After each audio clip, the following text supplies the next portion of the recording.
Alright, I've hit play. We are live. Thanks for watching the VOD. I will get this one up. I'll get this one up ASAP. I think the last one was fairly timely. It was just kind of thrown off a little bit by the fact that I didn't stream on Friday. So last week was only one stream. But hopefully you enjoyed it well enough. I forget what it was. What was going on that stream? I think I was talking shit. Oh well. I think so. Tonight probably won't be much different. You'll probably notice a theme. So. What's up, Gassy? It's not been 84 years. I think that's an exaggeration. Hey, Ali. What's up, Ruguru? Dadvik.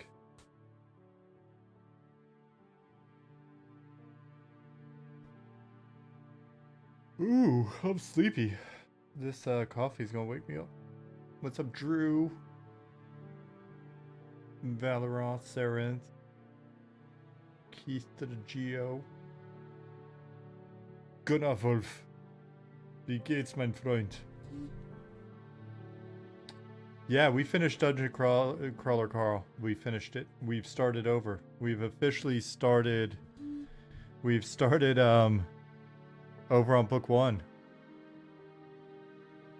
And now we're not as shy about like looking up interviews and things like that. Now that we've finished we have finished book 7.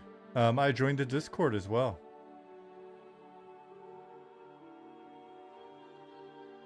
Ollie started on DCC as well. How far into DCC are you, Ollie? Yeah, definitely. We're definitely going to catch more stuff as we re-listen. That's evident already. Yeah, they have it. I'm giving them the $5 on the Patreon, so I can get access to Discord. If anybody out there is has any connections with Matt Dinneman, please let him know that I'm very much. We are going to become his #1 fan in a very misery kind of way. It is now on my long-term list of games that I want to make. That is right there on the list of games I want to make.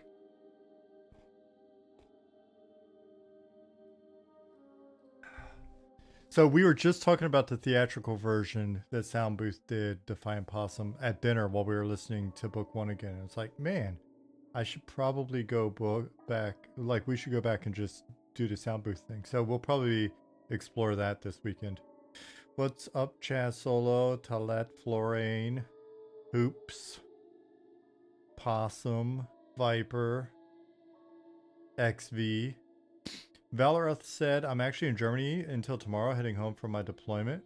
Where are you coming in from?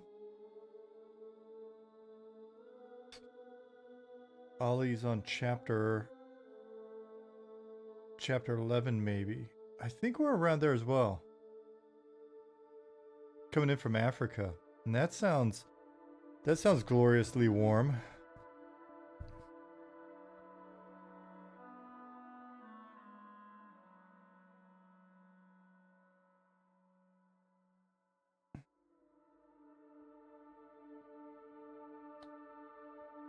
At the Shamankas, no spoiler. Oh man. Yeah. Hey Coop. How long were you in Africa? Was that a pretty quick rotation or? Did I already say hi to you, Talat? I think I did. What's up, Tsunami-san? 9 months. That seems like plenty of time. Was that long enough for you, or were you sad to leave?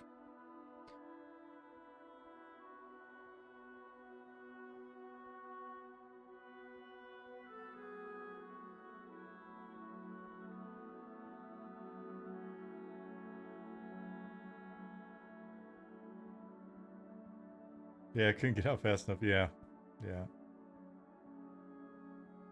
It's always interesting. I think it's funny people don't realize how much we have going on over there. Germany's beautiful though. First time here. Where are you at in Germany? I'm spacing on the Air Force Base that you're probably at.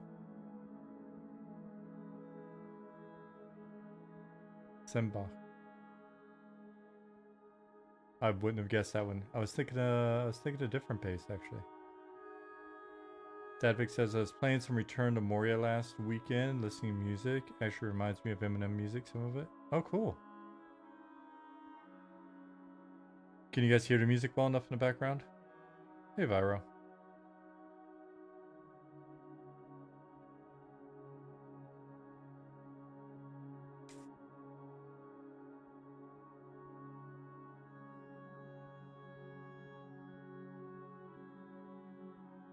Somebody was kind enough to send me a DM on Discord this morning when I woke up. It was there talking about somebody spreading misinformation. I don't like that term. I'm gonna be real honest with you. I'd prefer if you've ever got to tell me that somebody is spreading falsehoods about the game or something I've said or whatever. Don't call it misinformation, please. I understand it's common terminology these days, but it just seems... I put it right up there with oof and yikes and all the other like internet lingo that I don't really... I'm too old for that. Call it someone's talking shit or someone's spreading bullshit. Someone's full of shit.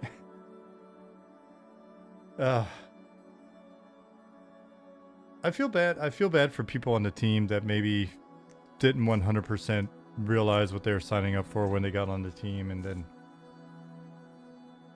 I stream and I talk, or I type in Discord and like I say the shit that I say sometimes. I'm sorry guys, but my goal is always if I ever you know had stake in a company, if I ever owned part of a company or owned a company or whatever, the goal has always just been to try to be as natural as possible. And when I say dumb shit, it's like somebody will inevitably, if there's enough talking going on, which at this point there have been literally what at least 1,000 hours of discussion posts on YouTube, but you know it may even be more so at this point, thousands of hours. Like hopefully if someone hears me say some dumb shit, we all say dumb shit from time to time. And so, like, invariably we're gonna like step on it and then say something, and so if people take that and they like run with it and are like, this is like the avatar of who this person is, and there's no like benefit of doubt or whatever, it's like I don't know what to do. I don't know what to tell you.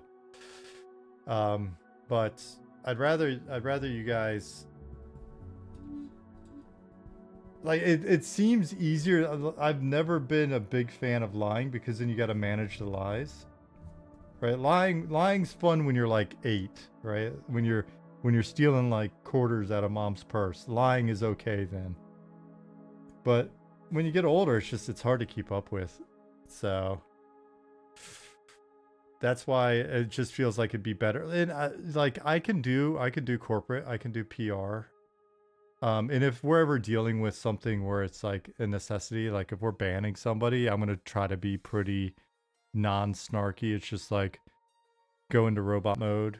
But even like if we're dealing with somebody business-wise, like the outsource company we've talked to for years now, I love them. I love the CEO, the owner there, like because we just talk shit like humans. It's just I'm so over, like, because that's the thing, like in a lot of these corporate environments there's so much shit that gets said within, like, behind closed doors, within the management meetings, within the team meetings, and it's just like there's so much sort of mask on mask off bullshit, and it's just it's so fake and fucking ugh. So I don't know, man. I just I would love for us, you know, I would love for us to see at a minimum just enough success where we can continue to just kind of do this and ideally the team will never have to, you know, those people that haven't worked in those environments will never have to. That would be awesome. But anyway, so the Talent spreads fake news all the time. You can call it fake news, but you you got to use the voice. That is fake news.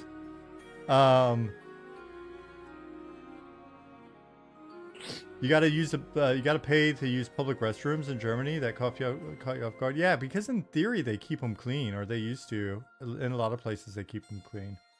That's what the money is supposed to go towards. But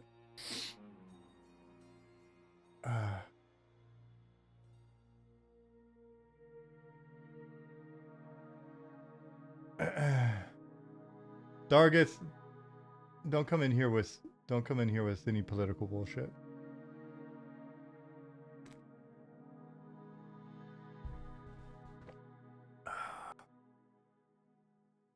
So one of the things I like about the Dungeon Crawler Carl books, I don't know his politics, but I can guess he's probably just kind of like a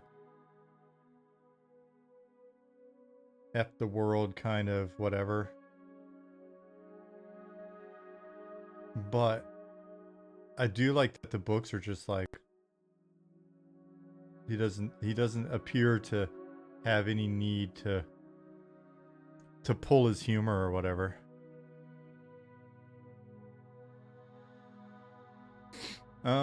What are we going to work on today? Well, I'm in here, but the pieces that I need to do the stuff that I need to do aren't available at the moment unless something changes in Slack sometime soon. Let me see. No. Our new team member COD is not COD but CHAD.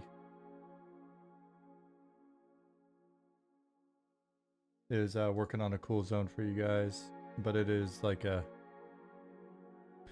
it's currently slated as a module 1 zone. Lottery for a member of chat to choose rock placement. No, that seems like a pain in the ass. Now maybe we could do a lottery for you to become an indentured servant for us and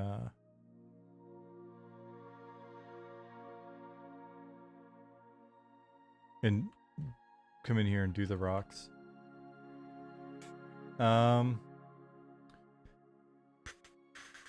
Crave Gloomkin, Shamroar, Cherub, Flintlock, what's going on? Amnesiac. Hey guys. Quatos. You have some suspect shaped rock formation? Yeah. How is development feeling on our end? Are we still as passionate about this as you were when you first started? I'm probably more passionate about it now than when I first started. Speaking for myself. When I first started, it was like it was a good time with like Ollie and Nick was kind of what it really was. Bunny was around then as well and she was fun to talk to. But it was meant to just kind of like a good time. Right? Like the idea was we have some ideas. It was a lot of like us, you know, still playing P99, which was just a blast. Like honestly, that's the only thing I miss from back in the day was having more time for us to just play together like that.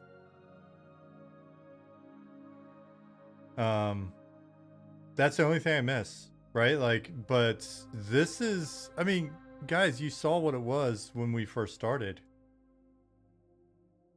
right? I mean, we could bring the old videos up, but it was just super kind of like, man, maybe this will be a thing, you know, like maybe we do something, right? Like, you know, we took it seriously, but it also kind of not. I don't know if that makes sense. Like, we took it seriously enough that our documentation and like our, you know, our original sort of deconstruction of what we wanted to make and all that stuff, a lot of that's, I mean, we've been very consistent on that front for, you know, it'll be 5 years in September. it was just like us talking about like what would we want to make, and then we just started deconstructing like what it would be, and then we started talking about how we would do it, and then it was just, you know, we just kind of rolled with it.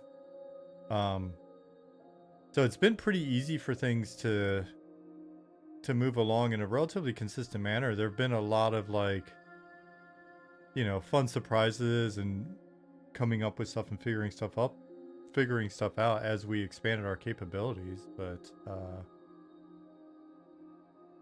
yeah. But in terms of like, in terms of passion, I mean, I don't know. I think for a lot of people, and maybe this is gonna sound wrong, and maybe I'm completely wrong. I think what happens, and I say this because I've done it with different things in the past, and I could absolutely see it. I think what happens with a lot of people and a lot of projects, is people get it in their head that they want it. That's not the right way to say it. Like, I don't know how else to say it though. Like, people will say, I'm going to do this, or I want to do this. I'm going to run a marathon, right? And they get hyped up, and there's a lot of passion at the beginning, and, you know, okay, we're going to do this. And we talk a lot about it, and we, you know, like we buy the outfits, we get the new running shoes, we're telling everybody on social media about this thing that we're going to do, right? And there's a lot of like, the fun part is the like, oh man, we're going to go on this adventure. And then when it becomes like the grind, then it's like, ah, shit. And then when you hit the part where it's like,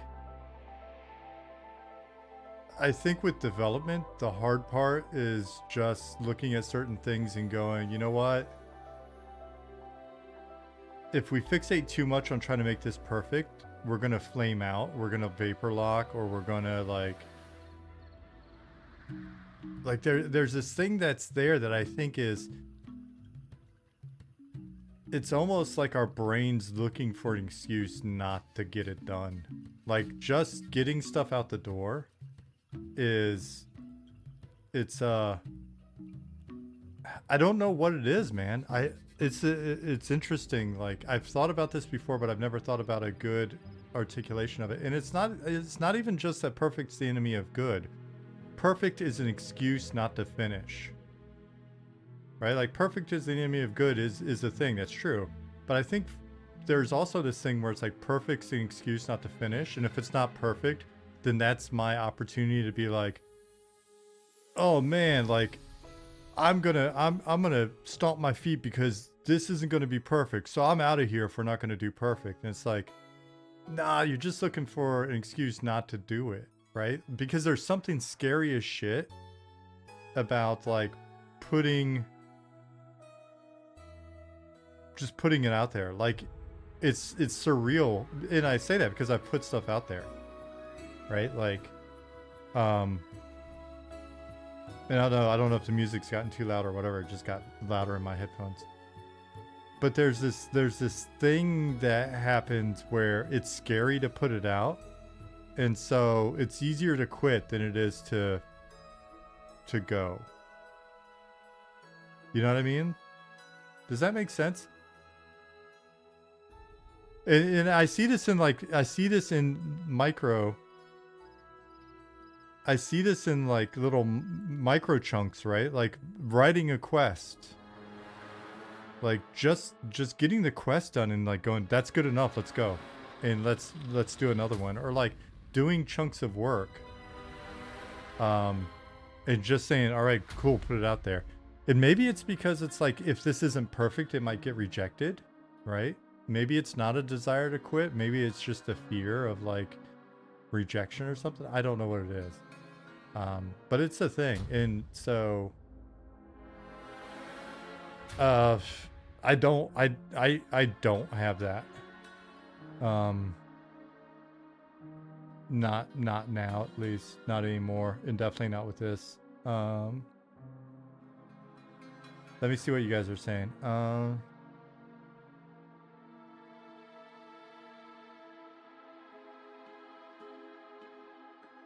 Grind is tough. These streams helped a lot with motivation, seeing people compliment stuff. That is definitely a helper. What kind of larger progress have you done in the game since the open tests? Oh man, the open tests are kind of a blur, so I don't even know what to say. I think we're getting some good UI work done. There's good content work going on behind the scenes. Ollie's done some stuff on the tech side, or Ollie and Chip, or the tech guys, or something. There's something he really wants to stress test, so that's looking good for you guys. There's something he wants to stress test, so you never know. Let's see. Wallaby said, step 1, create the repo. Step 2, move on to the next project. Yeah, it's like making a thing is oddly hard, but not because it's hard. Cherub Down said that's dev psychology. Software is never finished, only abandoned. Yeah, it's funny, like, because making an MMO, right? It's like, dude, we're always, if we're fortunate, we're always going to be working on it, right? Like, if we're fortunate. I mean, I think one of the coolest outcomes could be being fortunate enough to like have the support of the community that allows us to just keep going in and refining and making the existing game better and better. That'd be so incredible. I sound like Goblin, lol. Thadvik, does Goblin mention that as well? Maintaining ambition, it's easier with a smaller team than with a larger one. Yeah, for sure. Because it stays personal, right? Like we've been riding at the like 30 to 32 person mark for a couple years now, it feels like.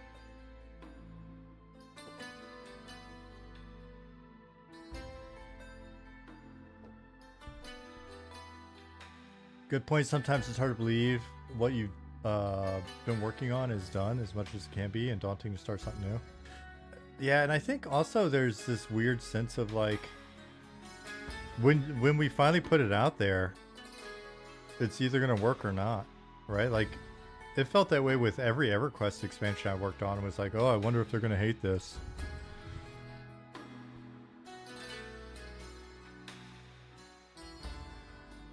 Quattro said a little bit different than what you're talking about, but that's always an interesting phenomenon that exists. Telling people you're doing something fires the same serotonin receptors is actually doing the thing. So your body then thinks I did the thing, so I don't have the same level of motivation. Yeah, I don't know if it was Huberman or somebody was actually, I think there's actually some like, there's actual physiological evidence related to that. Evidence related to that? Is that how you speak English? Whatever, my sentence doesn't have to be perfect. I just put it out there. It's like The Secret. Wallaby said, I had a coworker reframe perfect is the enemy of good, as execution is all that matters years back, and that really stuck with me. When during the EQ era, all we talked about was execution, because for us it was we were just so focused on like the pace that we had to keep all the time, and we would get really frustrated with other teams that were like very theoretical and pie in the sky and kind of like spent a lot of time talking about it. And we were like, just execution's all that matters, right? And then funny enough, there have definitely been points on this project where like the execution focus has been something where I've slipped. I've been like, oh yeah, but I'm really like, you know, it's easy to get sucked into this like, oh well, we want to try this, and I think it's about finding the right balance of like, we want to experiment with something, or we want to try something, so how can we like get the initial system implemented as quickly as possible, start like getting feedback, blah blah blah. But I say that we've got a couple like pet things I'm passionate about that we still need to finish, and I really really want us to finish them before early access.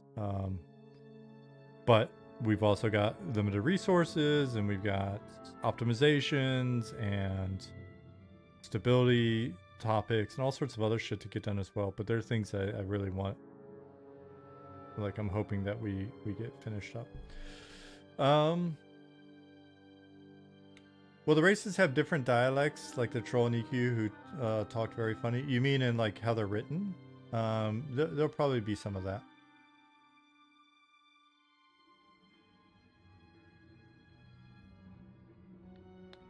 Doggeroni said, I think when you tell people that you're working on something and it's going to be awesome, it's like a release of energy, and that kind of tricks your brain into thinking you accomplished something before it's even done. Yep. Yeah.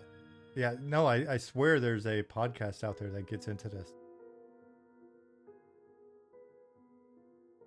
Because it's like it's science that contradicts the whole, like, I'm going to put it out there and then I'm going to hold myself accountable to getting it done.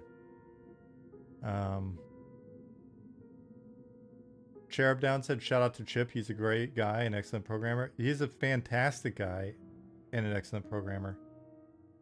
And like one of those, I mean, again, it probably sounds like bullshit, but it's easy with this team to say, like, we're really blessed to have the people that we have on the team.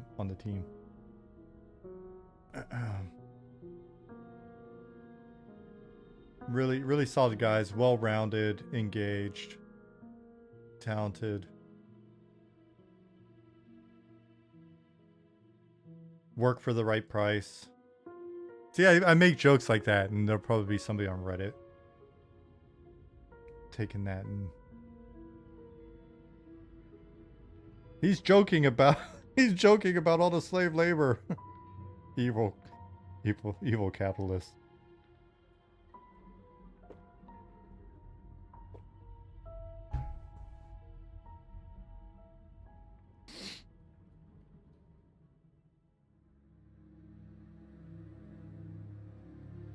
Gaming audience are so fickle though. This group would probably subscribe to the game as it is now, and others will come and trash the game immediately. I still see people talking about the launch of Cyberpunk, even though it is a masterpiece now, and what Hello Games has done with No Man's Sky over the years.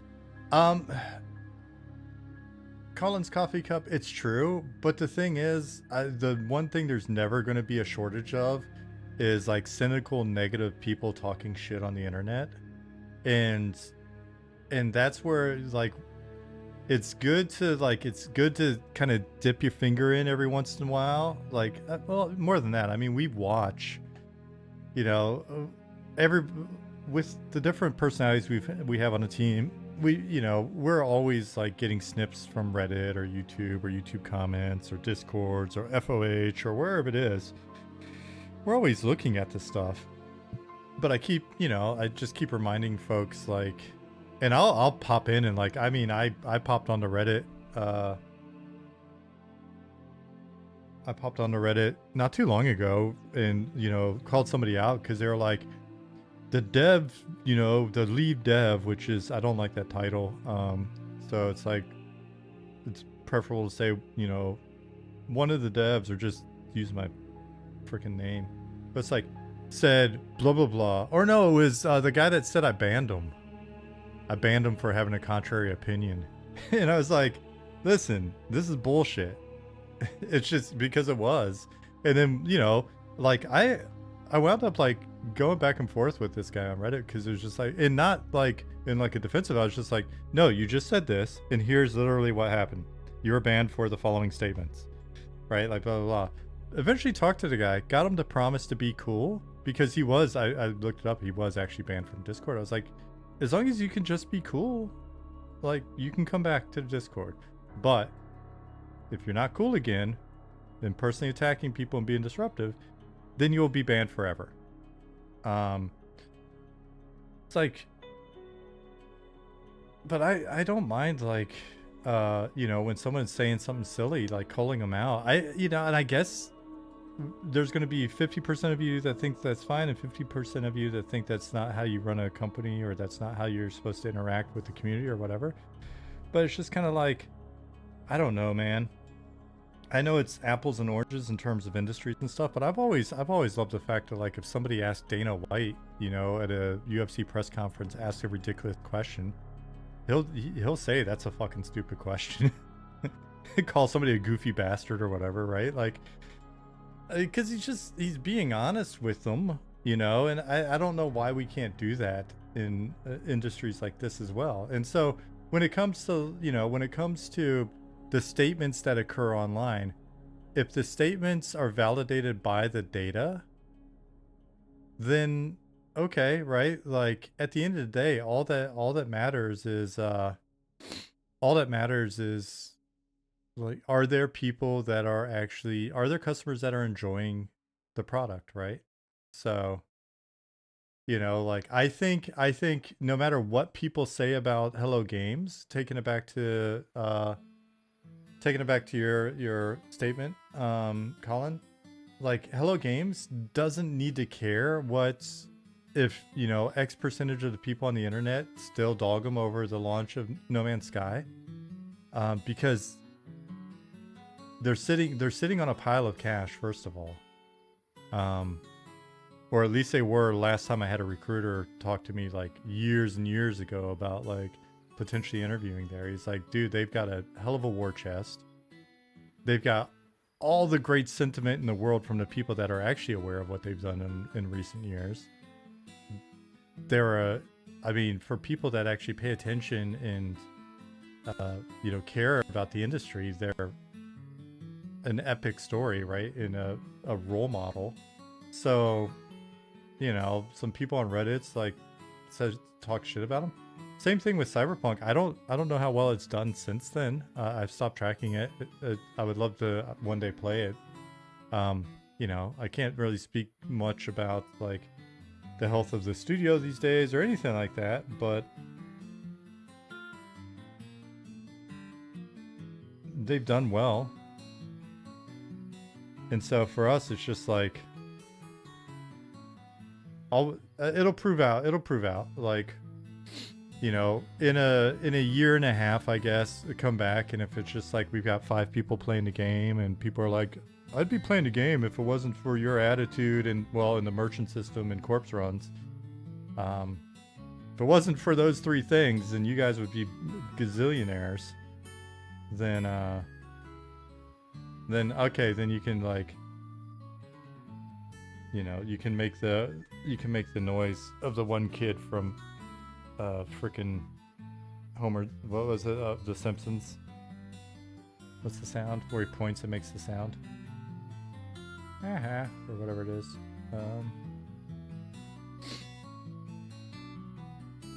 Will you have another stress test before the alpha in July? By the way, I love the last stress test. Grim Day, I will say, yeah.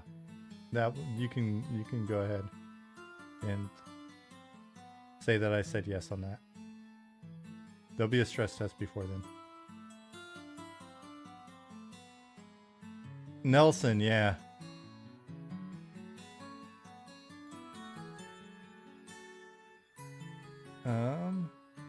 Pack animal question. Will dungeons have hitching posts?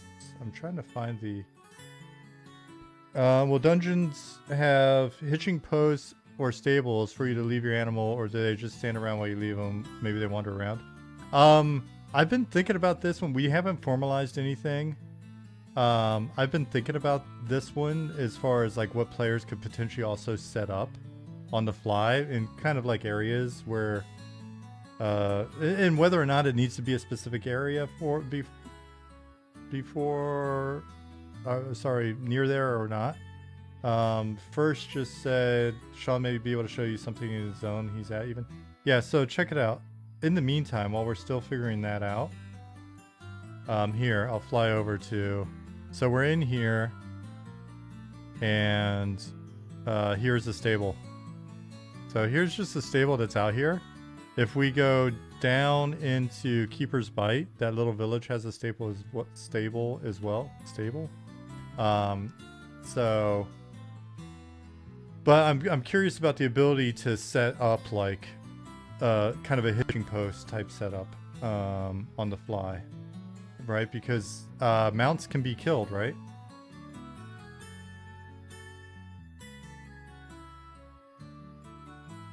Gamers just want to be miserable, can play most of the time. No, I think people like to do it. I think it's just speaking of like, speaking of the whole like serotonin and stuff like that. I think it's just that's how people get their kicks, man. And it's so easy to be negative. Like being negative is like because you have such a high percentage chance of being right. Like there's an old IGDA stat or something back in the day when I was paying attention to the IGDA, like International Game Developers Association. And the stat was something like 90% of games don't ship or some shit, right? Like, I mean, think about how many high-profile studios have imploded or shipped duds in the last couple of years, right? So it's not hard to predict that, people aren't going to be successful. That's not okay. 100% of people die.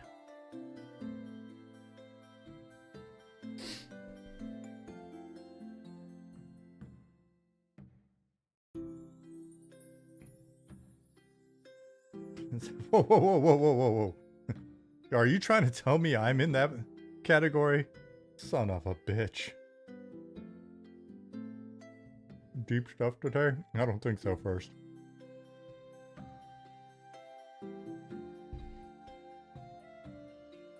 All right, so we're already 40 minutes into this thing, and yeah, my plan today was actually just to talk and not do anything at all. Not Connor McLeod. Did he not eventually die?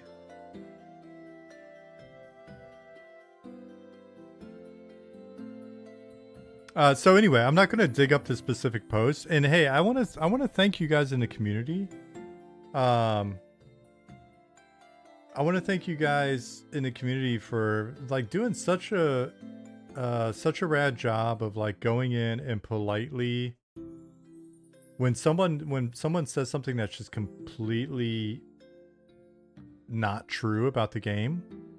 Or the team or whatever, you guys have been really cool about going in and like politely going, hey, that's actually not accurate and here's why. Or hey, if you really believe that or whatever, hop onto one of the streams. The team streams regularly.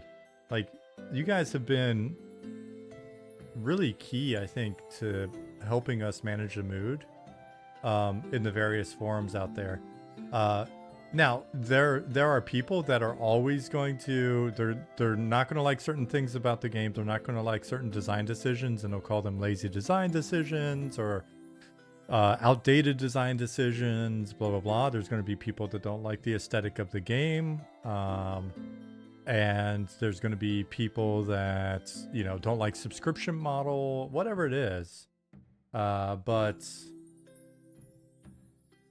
I appreciate you guys standing up for us because like there's this that Reddit post that I was mentioning, like the guy he said some shit that just obviously was untrue, and I read it, I was like, man, I kind of want to reply to this, but then somebody else like pretty much nailed it, and I was just like, okay, that's good.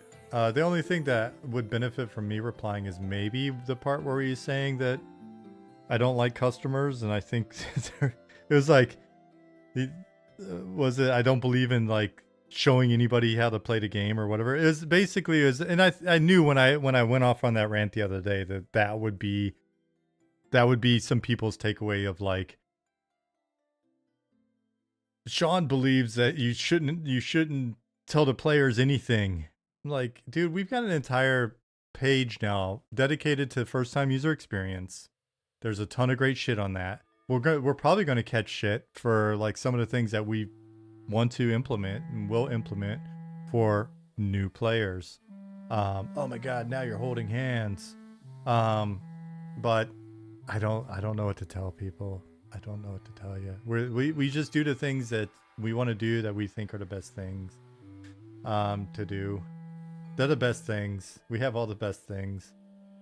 Did you figure out the rocks are saying? A lot of these rocks are going away. Most of the rocks are going away, but unfortunately, I found out earlier today when I came back in here to work on them that the replacement rocks are actually the ones that Goblin or Bjorn had whipped up are all like they're not broken out into separate FBXs. So it's just like a strip of examples. And so I can't place them until I get that set up. So Defiant Possum said, I think Eco has a good introduction system. Yeah, I didn't get in because it was a short test and it was while I was asleep. So I didn't get in. Some people have been positive about it. Some people mentioned that they feel maybe it's too much. So I think we just need to look at it. I think there's some stuff that we can crib from all sorts of games. And we've already got a bunch of it listed out. And I think once we get that in, it'll be about as good as could be. I did see an interesting stat. Saw an interesting stat earlier because I've been trying to get back into Elden Ring because I really just want to play through one solid playthrough of Elden Ring. And I'm just forcing myself to kind of like make the time for it. So I've been getting back and I've just been kind of looking at like builds and stuff and just really trying to like, you know, put my brain into it and get in. It's such an easy game to like want to play. Hey Urho, I saw you say something earlier and I missed it. But there's an interesting stat that came up on a short that was like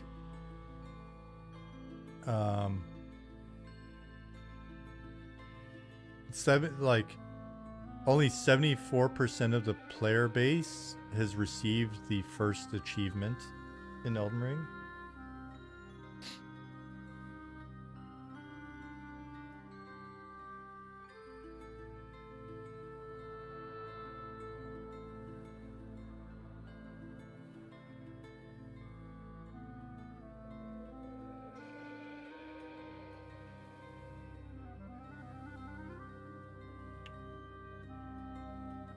Cherub Down said, I was very sad to hear the folks in the recent Evercraft playtest disparaging M&M, especially since they're wildly different games.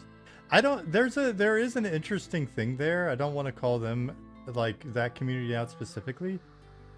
But I think what's happened is there are a number of people that were in our community or are aware of our game who just vehemently disagreed with certain things that were like, we're not going to change it. And so they're in the right place because like that game's different than ours, and Hidden Tree and the guys over there who we love, right? Like, you know, we talk behind the scenes. You know, the previous playtest, Nick was like first one to hit max level or something. Like, we have nothing but love for the team, but there are definitely some, I think, some people in that community that I know for a fact that were in our community early on, and they're like, you just can't do this. You got to do it different. You got to do it different, right? You got to have like the clickies on the dialogue text. You got to do this different. You got to do that. And we're like, no. And then they were very passionate about it, like, hey, don't know what to tell you, man. Maybe you're in the wrong spot.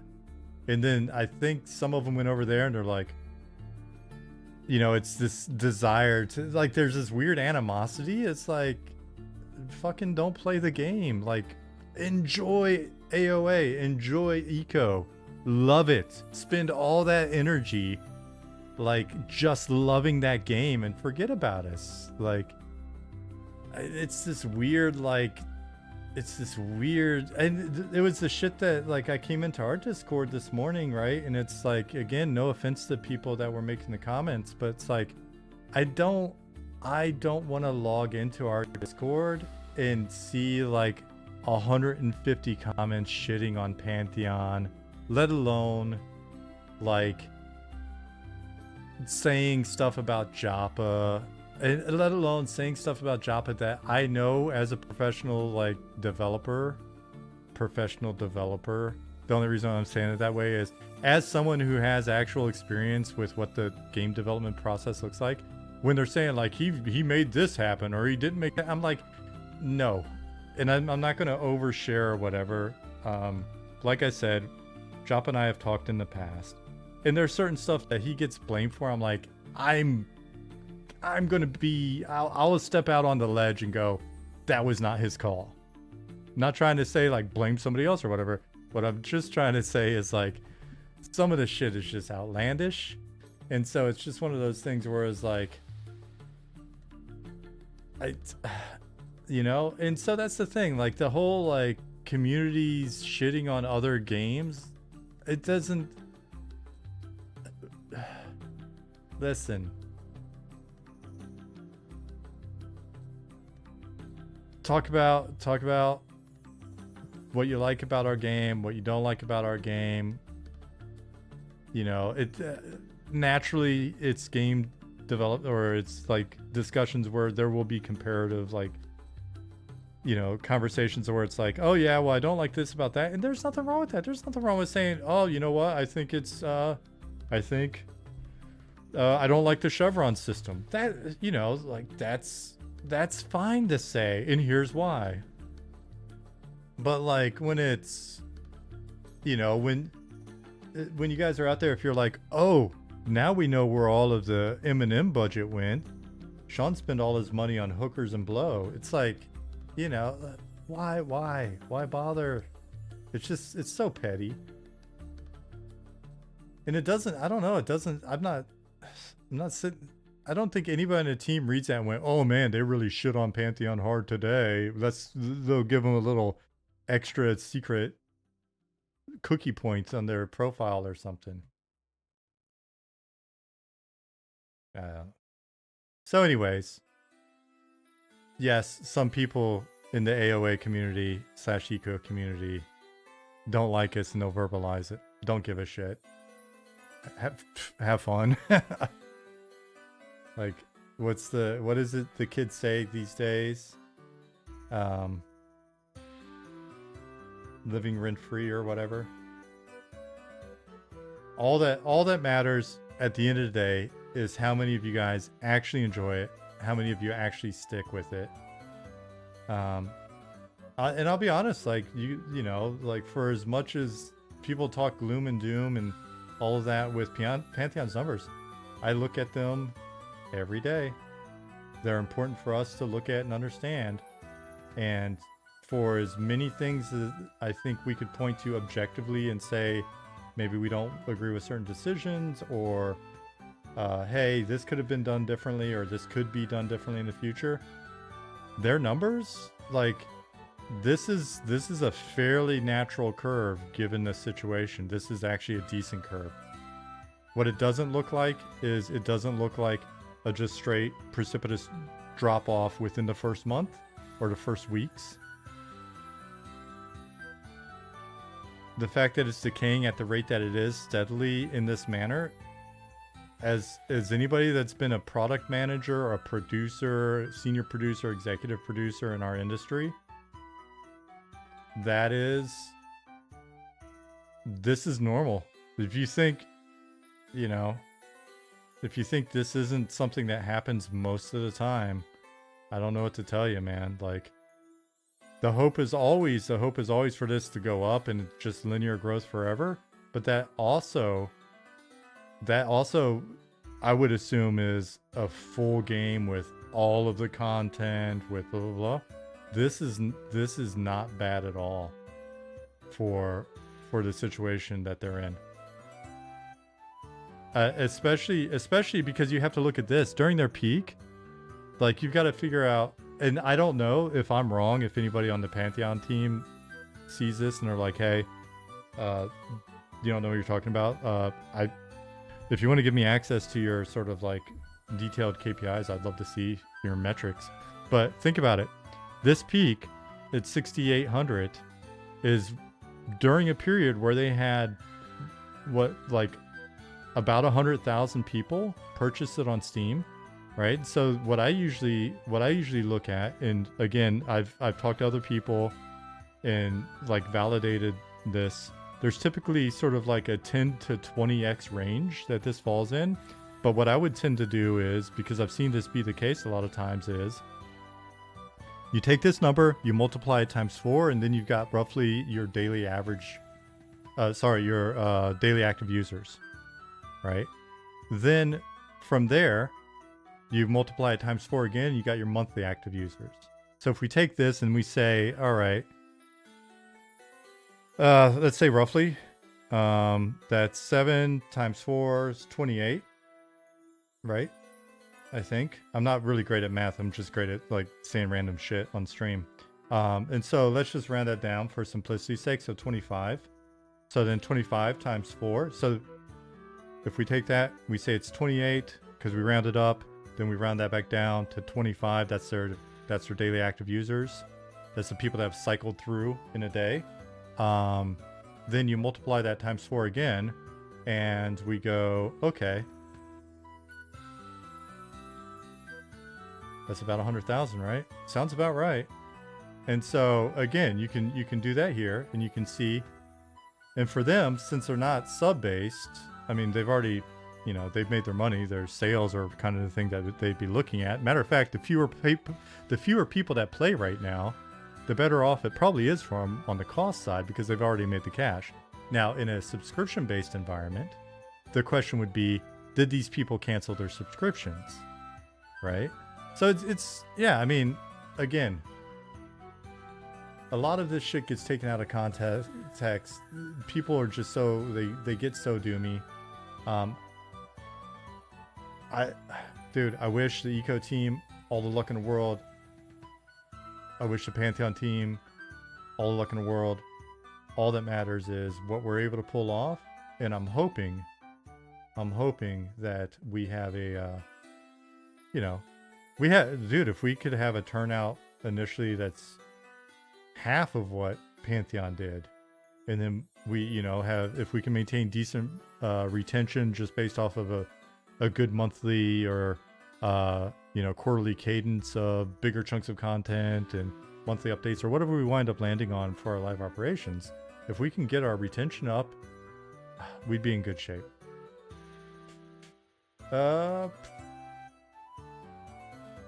Yeah, I understand people are disappointed, and I understand people have like, backer anger and all that other stuff, but like, again, focus on the positivity.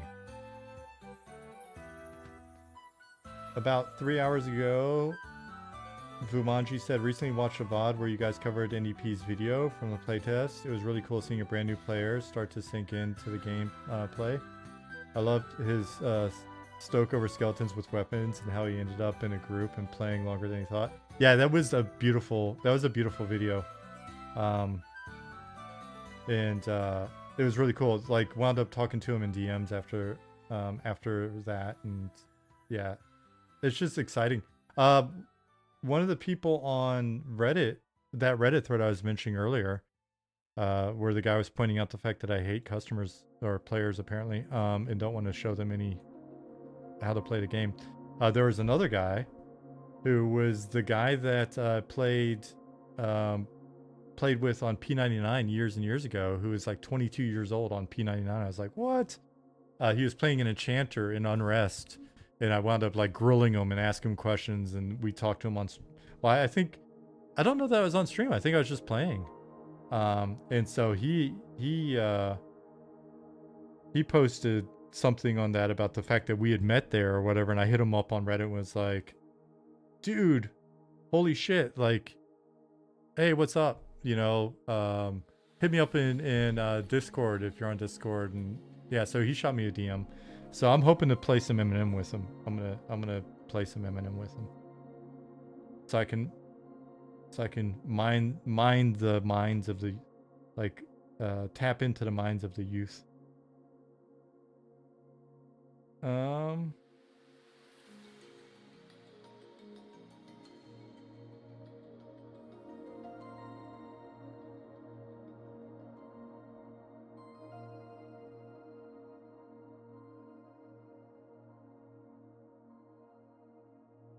Comments about Pantheon. Yeah, like, dude, here's the thing. I understand people's being frustrated. I understand different stories with regards to backers and waiting and the timeline. I'm not saying I'm not saying you don't deserve to have whatever. You deserve the dignity of your own experience. That's something I learned in rehab, right? Was like you deserve the dignity of your own experience. I'm not going to tell you not to have your experience.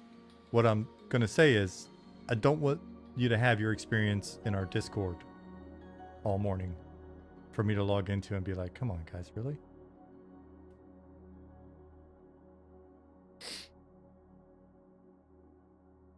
Everybody deserves to have their experience. I'm not shitting on that. I'm just saying that. Quatos is talking about enjoying Expedition 33. I want to play that so bad, but I don't want to sit in here in my little cave and play it.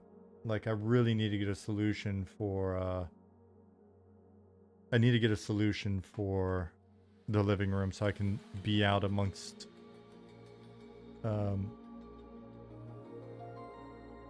My wife and my puppy and play some game.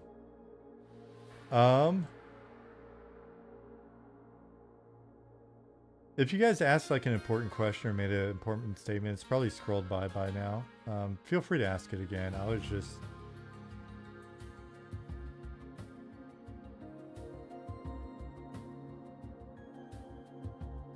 Kat said, that's the thing with social media. Everybody has an opinion that they think everyone else has to know. I was real bad about that. I was super annoying on social media for years, and now I don't post shit. I just read. No one gives a shit what I have to say. No one cares about my selfies. I've only updated like my social media with big news that people need to know. It's like, I think my last three like Instagram / Facebook posts have all just been bummers. It's like, or like one good thing, two bummers. Something like, I got married, Ziggy died, my dad died. Those are my updates, just because people needed to know. But I'm always on there reading other people's wonderful opinions. Valenx said, I was verklempt with my time during the 3-day test for Eminem. Was awesome. Grouped with my brother in a game for the first time in 10 years probably. Grouped with others, communicated a lot. Loved my dwarf cleric and his character art. Hope early access comes sooner than later. I played EQ WoW Pantheon P99. I know you always worry about numbers, but I think you're underestimating. But I'm biased in favor of Eminem. Yeah, I appreciate it, man. I mean, we would love... Our thing is we want to do this for the long haul, right? Like, we would rather than have like a huge number that then just quickly dwindles or whatever, we'd rather have like a really modest number that grows over time.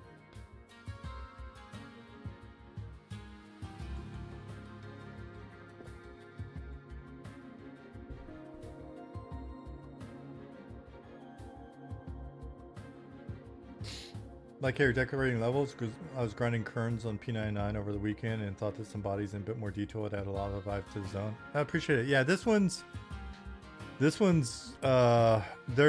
some aesthetic changes that we're going to be making.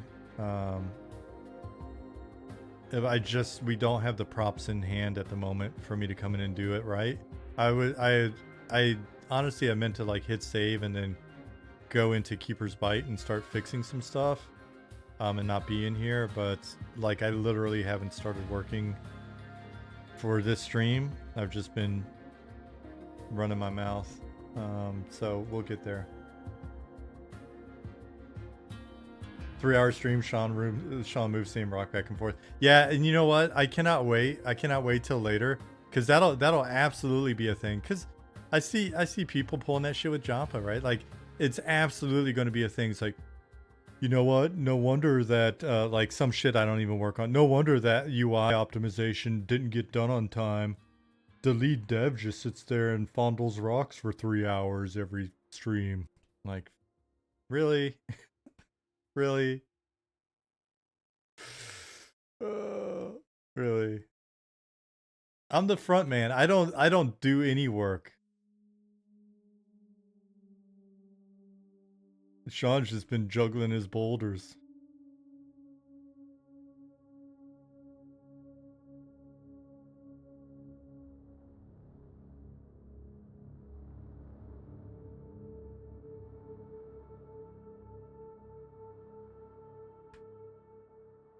Rocks need fondling too. Speaking of fondling rocks, you know what, Zukin? We need to get more. We need to get more of the dervish varieties in. I think of like a new dervish type every time I'm in here doing something somewhere. I'm like, I'm in the deep. Oh, I wish we had some mushroom dervishes.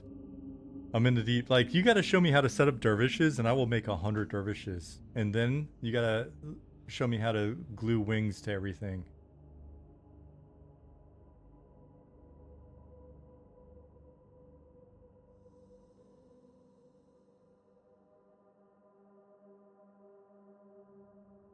That's exactly why I won't be showing you how to do that.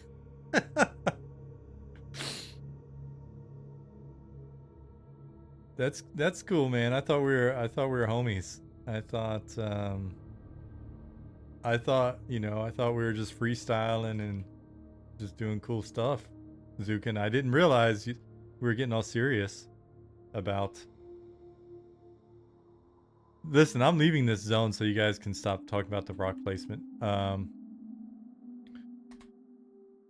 need to come back in here and add in little sprigs of grass. Wait till you see me adding sprigs of grass all day. Well, what did you get done this week? I added 4,000 sprigs of grass while listening to Elden Ring build videos.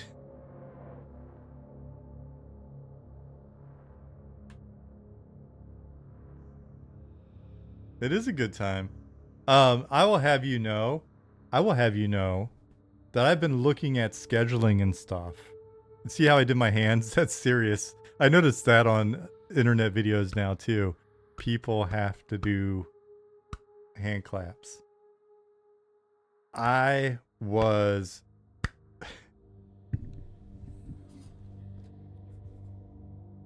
quiet, y'all. Robots talking. I was looking at the next 3 quarters on a calendar. And I tell you what, when you look at it in black and white, team, I will be posting something soon. I was just posting some stuff to Nick and Ollie. When you look at the next 3 quarters in black and white on a calendar, it's not a lot of time. And so when we start putting some different dates in there and some play tests and stuff like that, man, it fills up pretty quick. It's going to be a fast year. I was working on the rocks. I'm going to get crazy fake nails on my right hand. Last year went by in a blink of an eye. Dude, it was so fast. Dude, it's the 5th month of this year. So we're basically halfway through the year.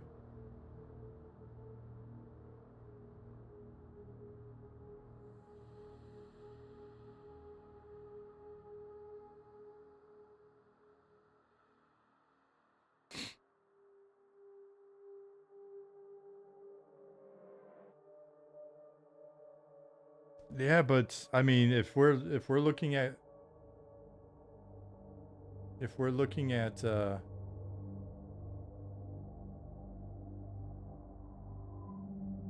how much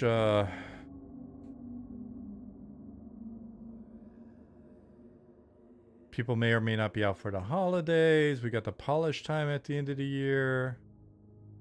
We're looking at that Q1 target date. The water is very blue first. It's also doing weird stuff that you could probably figure out if you're in here looking at it. Oh, you asked something about a spline earlier, right? Because it is currently flowing. So I think that's what the spline was for. I didn't set it up.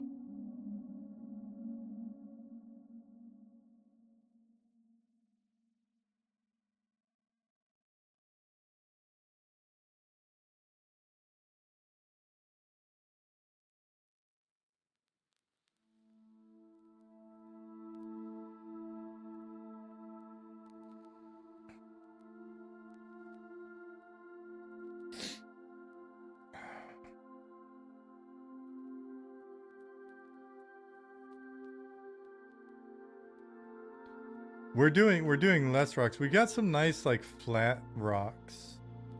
that we're going to be bringing in here to match the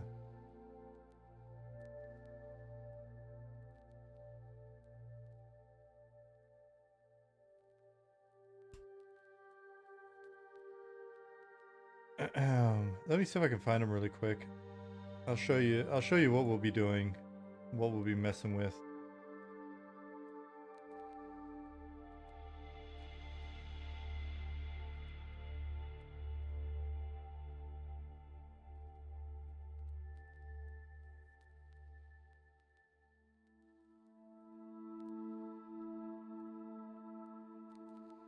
So Goblin did like a little quick concept-a-roo for, and so here are the new rocks kind of put out in one big grouping. But the problem I found today when I went to grab these to start like replacing rocks with these types of rocks, though I do think some of them need some tweaks on sort of like the geo a little bit. But like, so we're going to start to use like these flatter and save these rounder rocks for something else. Then they were all one piece, and I couldn't grab them.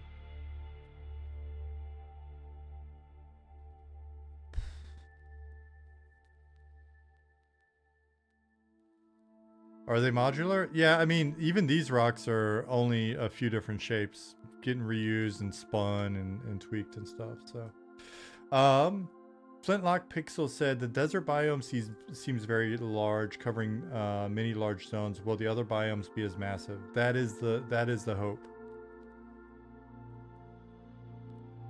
Yeah, and that's the thing. A lot of the same shapes and a lot of a little too square and stuff. So I do want to like get these replaced, but I don't think we're 100% there yet. Oops, I just deleted the world.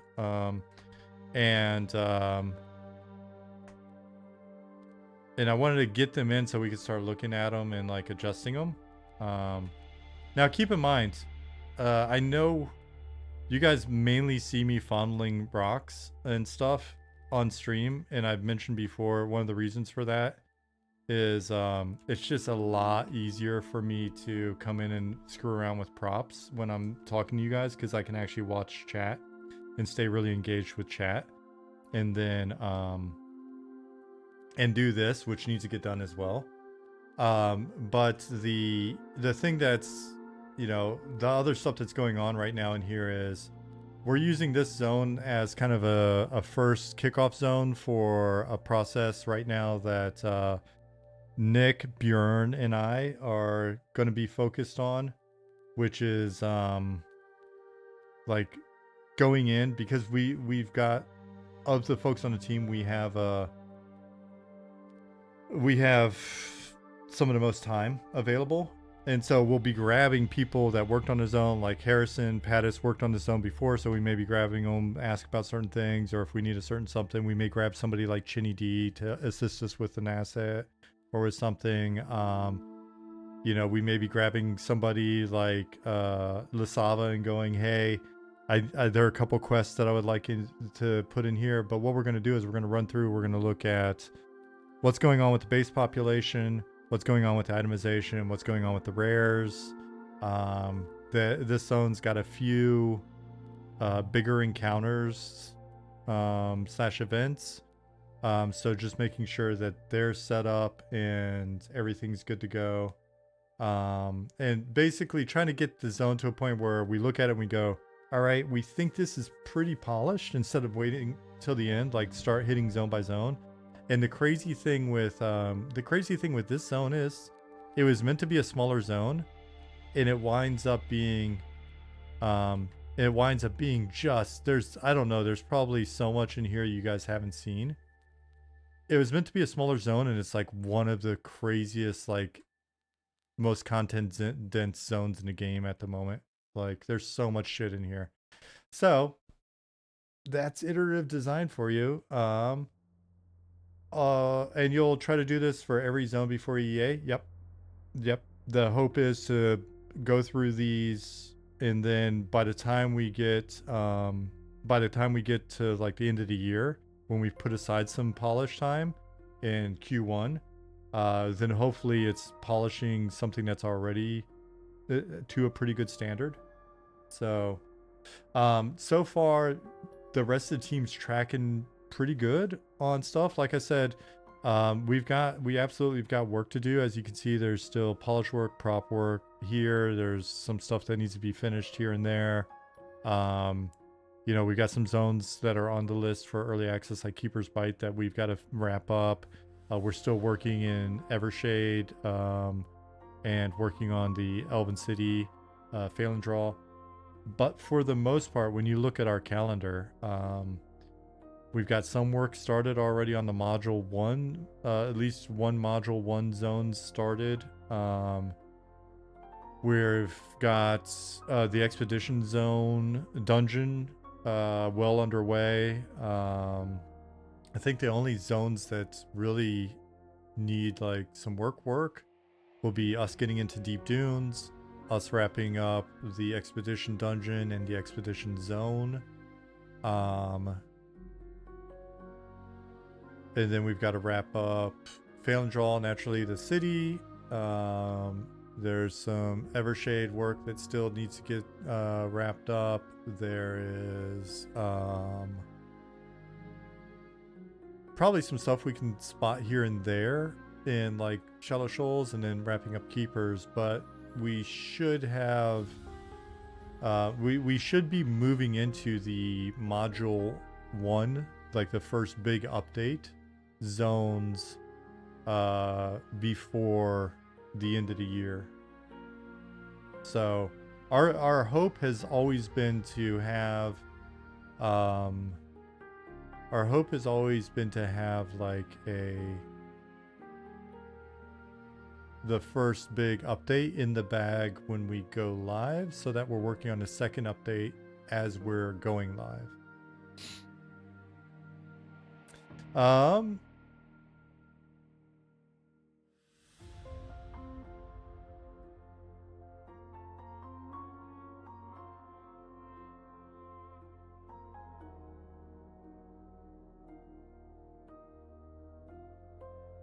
Speaking of verticality, CAD's working on something right now for that first Module 1 dungeon that we're working on. There's some fun verticality going on with that. Cherub Down says, off topic, can someone please explain to me why no MMOs with randomized...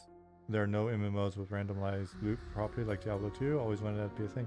Is that true? I mean, even WoW's sort of like generic loot was kind of based on that premise, wasn't it? What's the level cap expected for early access? 60, and we don't have any plans to increase it, or at least in the foreseeable future. It'll be basically we go live with 1 to 60, and it's just the world gets bigger and bigger and bigger as we're working towards 1.0. And so the earlier question about like how big Zur is,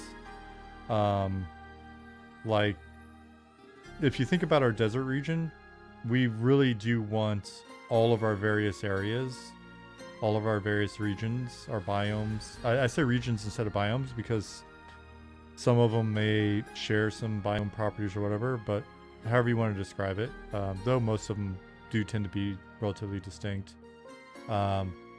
We see like we see what we're going live with with the couple of Califrey zones that we have and the Zur desert zones as being probably about 20% of where we'd like to be for 1.0. And we know that we've got to, rapidly increase our capacity to be able to deliver that in a reasonable time frame. But that's something that we just look at the numbers on the back end of, or look at the numbers for on the back end and just kind of project that out and see, all right, so how is it that we're going to be able to tackle this? So,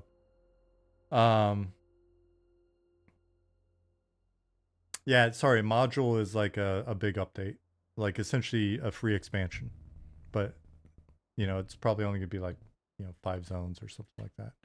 So within the first 3 months of going live, the hope is to hit you with module 1, which is deep themed, and it adds another, I think like 5 zones. Do we anticipate that our team will continue to grow to even larger to meet the 1.0 goal? A couple things will happen. There are people on the, if we have the cash, right? So if we do well enough to have money, we're looking at how we would expand our capacity with the existing people. So essentially be able to pay people to work on the project full time. And then we've got a relationship that we've built over the years with an outsourcing studio. And we've got to find others, we will. And we'll look at how we'll balance a bit of like outsourcing with people that we know and like and feel comfortable with, as well as ramping up the team. We don't want to be a much bigger team. So what we'll do is we'll be conservative on people that we bring full time. We will look at potential outsourcing and contractors.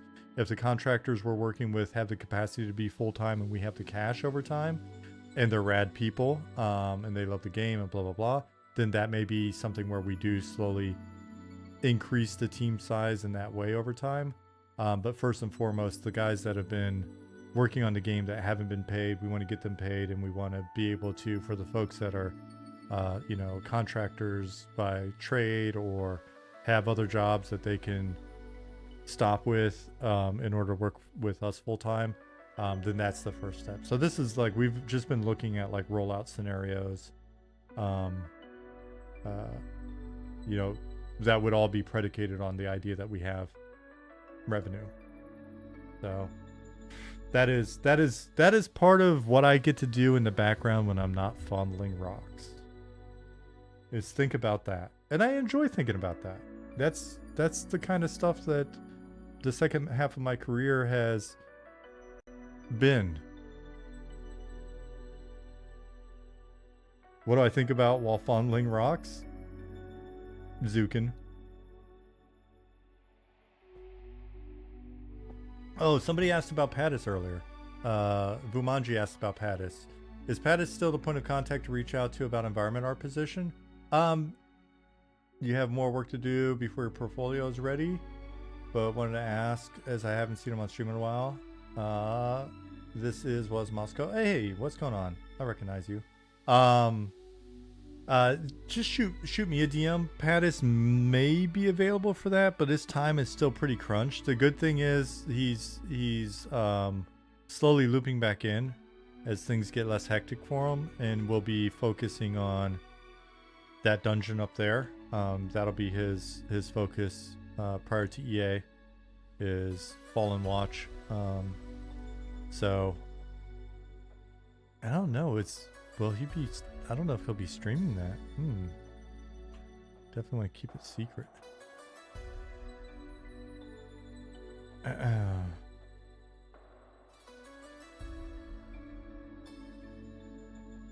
Yeah, he wants Fallen Watch, and that seems fair. Kind of like that rock being there. I mean, honestly, if we can't figure out the other...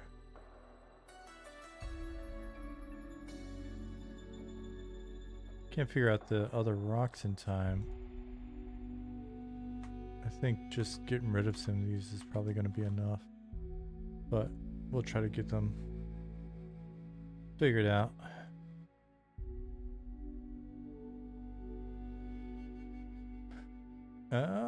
Vumanji said, sounds good. Thank you for the update. We'll be in touch. Also, Cad, congrats on getting on the team. I enjoyed your dungeon building process. Cad's been kicking ass. I'm excited about the dungeon he's working on.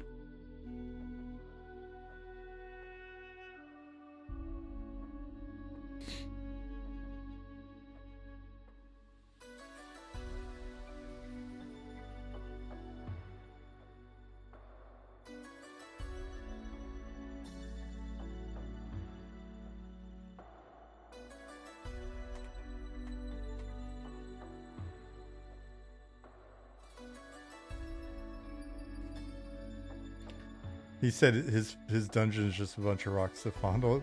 Listen, you're not allowed to. You're not allowed to. All right, we'll just, now that you've already spilled the beans. Module 1's dungeons.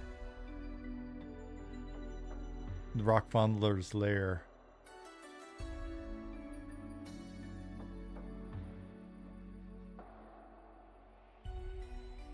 Do you dare challenge the Fondler?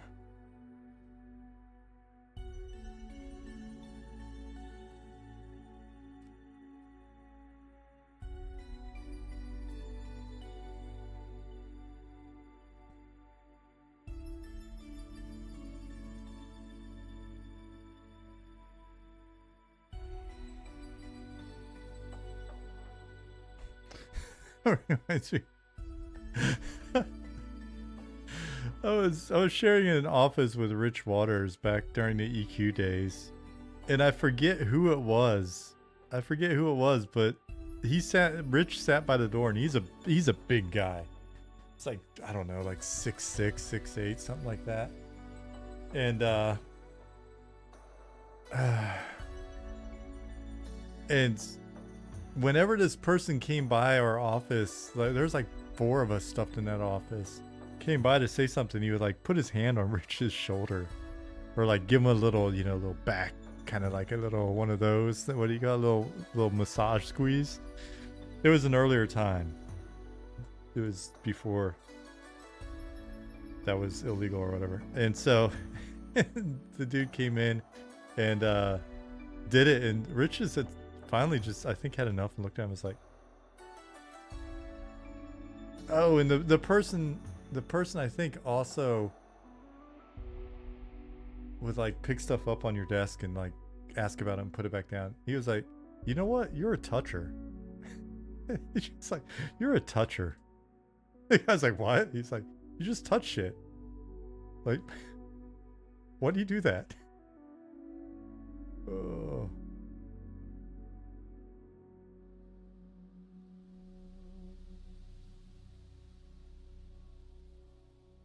Was curious, from the data you guys published from the last playtest, do you guys have data on like how many folks played classes that were level 3, 4, and higher? I feel like at least I created 8 other characters I didn't log in, so I wonder how much that data was skewed for characters people didn't play.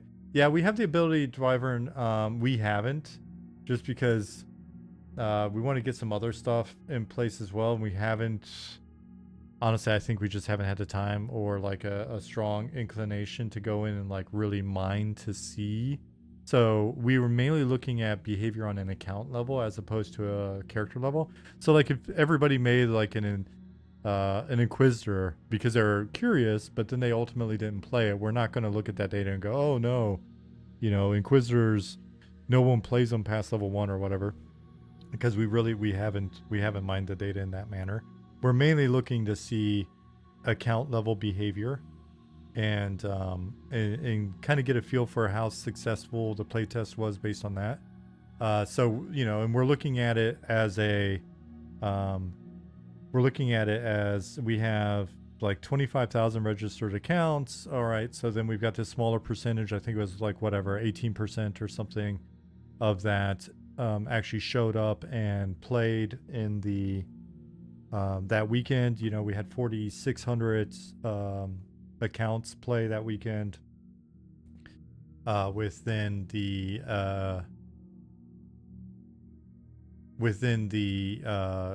peak concurrent being what, 1,060, and so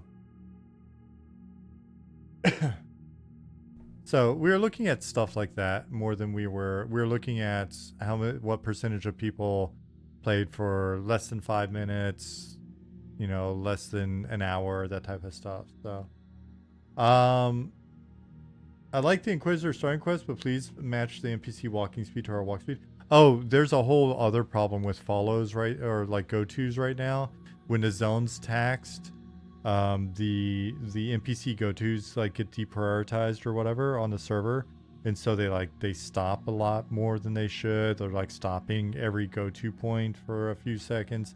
And so that kind of sucks as well.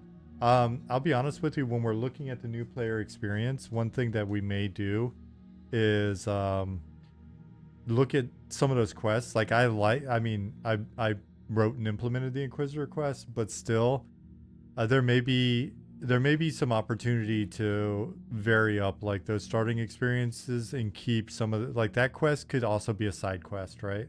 Like, you know, like give some opportunities for a couple different things to do. And we'll see. That's something I want to talk to Lasava about. Lasava has been blasting on quests at a really nice clip. Nicodemus has been helping her get those quests in. Because in the past, typically what we would do is if we're hiring a quest designer, we'd bring somebody in that's like going to write and implement. And that often works well because you know you learn the constraints of the implementation as a writer.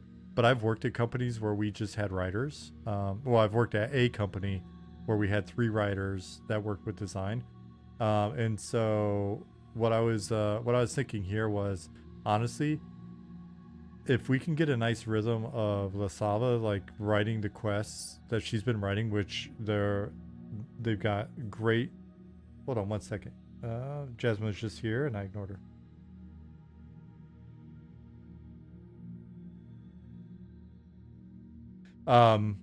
So it's like, I think we're actually better off like having Lasava continue to like really hammer on quests for us, and then create like a pool even if Nicodemus can't keep up.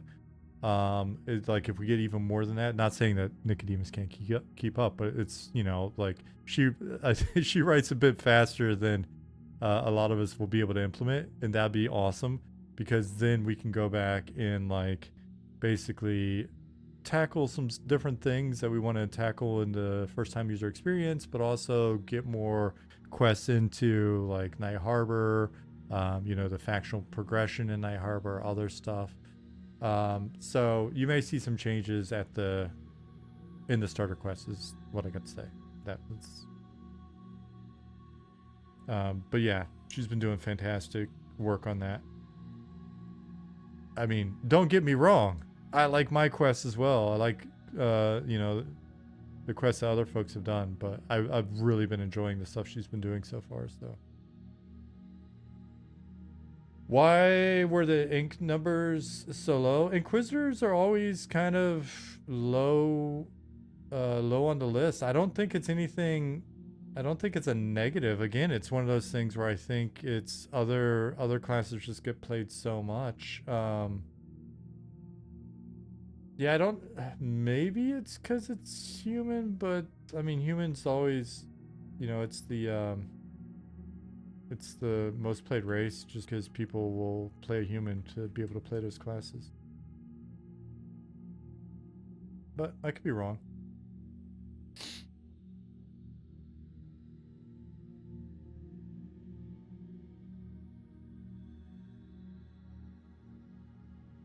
So, are you guys excited for Deep Elf Inquisitors?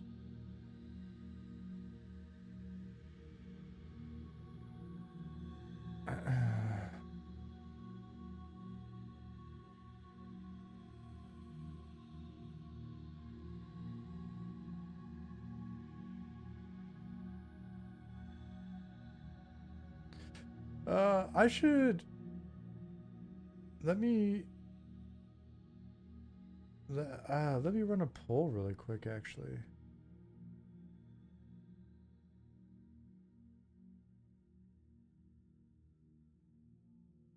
can I do that right now?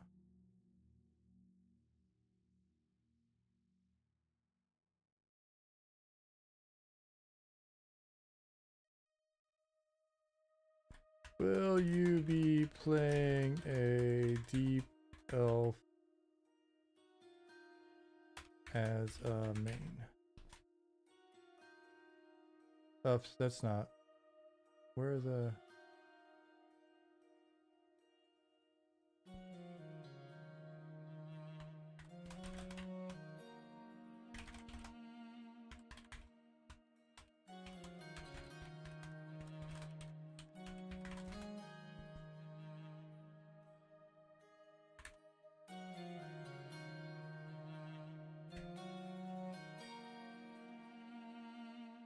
Can I reorder these?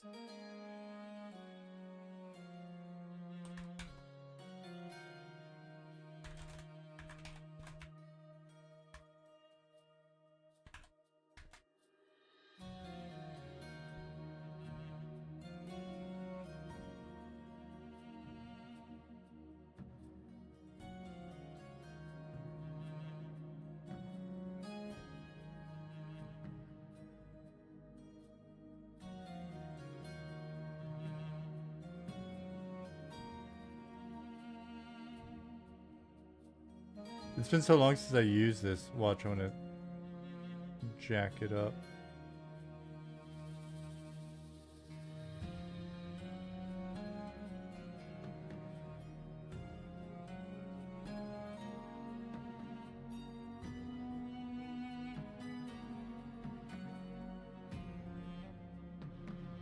You've never been a fan of the name Inquisitor, Nerve-wrecked? How dare you? I love that name.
World of Warcraft Senior Game Director Ian Hazakostas, did I pronounce it right? Dropped a bomb in a Blizzard broadcast today, one that many suspected would someday hit. At an undetermined point in the future, WoW will stop allowing add-ons to read combat events or auras. Interesting.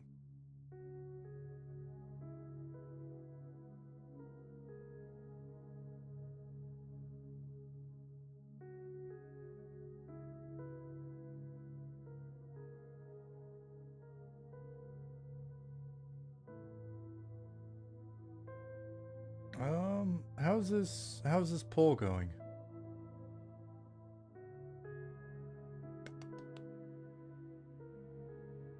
So 34 people voted. Anybody else gonna vote?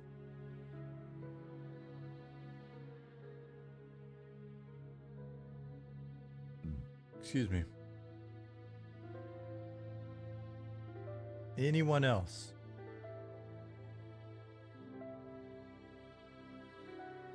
Bueller. How do I vote? You just type the appropriate number. I don't know. You shouldn't be able to vote again.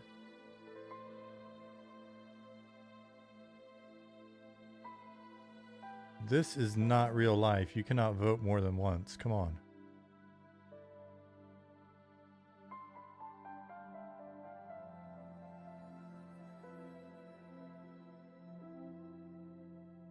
How many people are actually in here? Yeah, we should have more votes than that. There's more than 100 of you. This, in all honesty, this is a very interesting data point. We may run the whole like survey again in Slack sometime soon, because this is actually This is a kind of an important one, right? Because we've got a lot of people slamming into Night Harbor right now.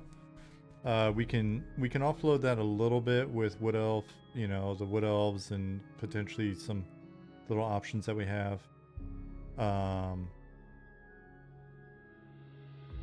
But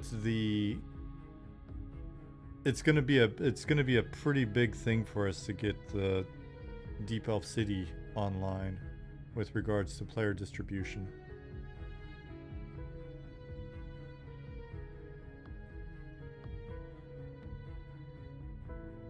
Schwartzley said you added Goblin as a playable race. That means all others off the table for me. Hey, as long as you find something you're happy with.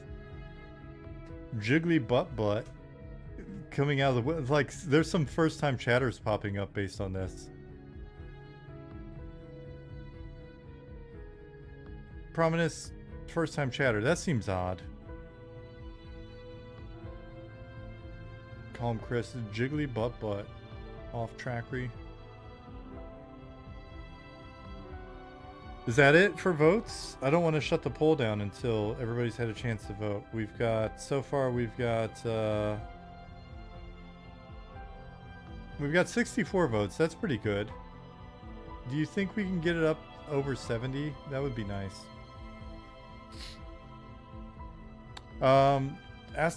Someone asked this in Discord earlier, but are there any plans for Night Harbor to be default hostile towards any races? Yeah, over time. And that may be something where they get more hostile. Guys, keep in mind, we're working towards early access. We're not working towards, like, you know, 1.0. Well,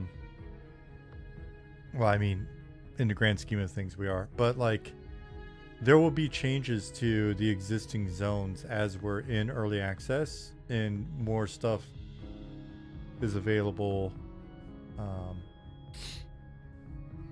Quado said, get it up over 70. With modern medicine, anything's possible.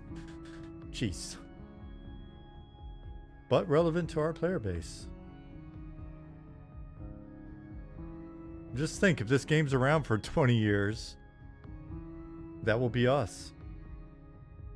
Schwartzley said, I lurked a bit, but once races come up in MMOs, I quickly point out the Dwarf and Goblin are the correct answers. I think we've got you covered then. Are goblins considered an evil race like the Deep Elves? Yeah, they go from kind of evil to neutral in terms of their depiction. And so they'll be treated more neutrally depending on the environment, but there'll be a lot of places where they're just not tolerated. Like in Night Harbor, I can see them being fairly tolerated. Especially once we've got other places for them to go. They're a bit... They've earned a reputation as being a bit more neutral, but they are of evil origin, for sure.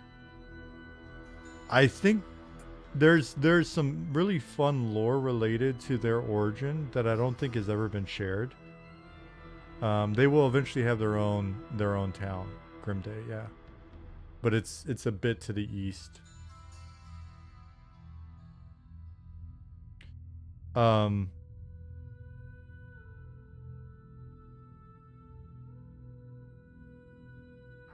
Is there a blip on the loading screens about their origin? What does it say?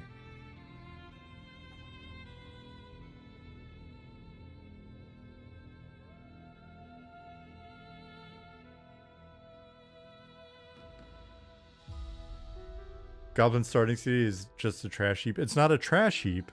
It is a heap though.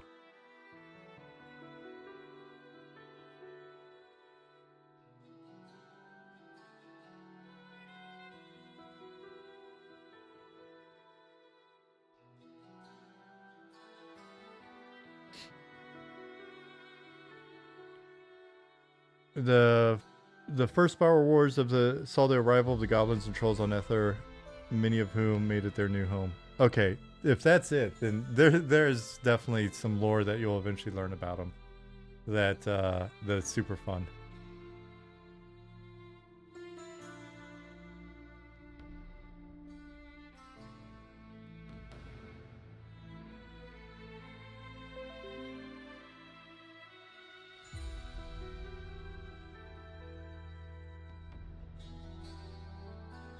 I won't spoil it, but I will say that their level of mischief and their tendency to steal stuff is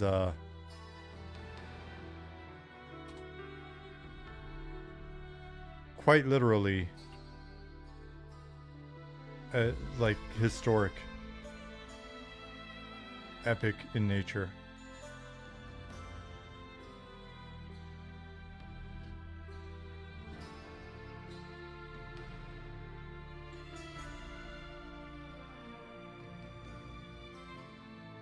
Design question: evil races don't get a bard. Is music not a part of their culture? Too much turmoil, maybe religious based fanaticism, too dumb to music, etc. Behind the reasoning. I think it was, so it's partially a lore question and partially a it was a matter of like we wanted to put certain like constraints on the breadth, with the exception of humans and deep elves. And so we were, you know, basically we're more lenient there because with humans, there's 4 different cultures that are at a minimum that'll be represented. And they run the gamut in terms of like alignment and location.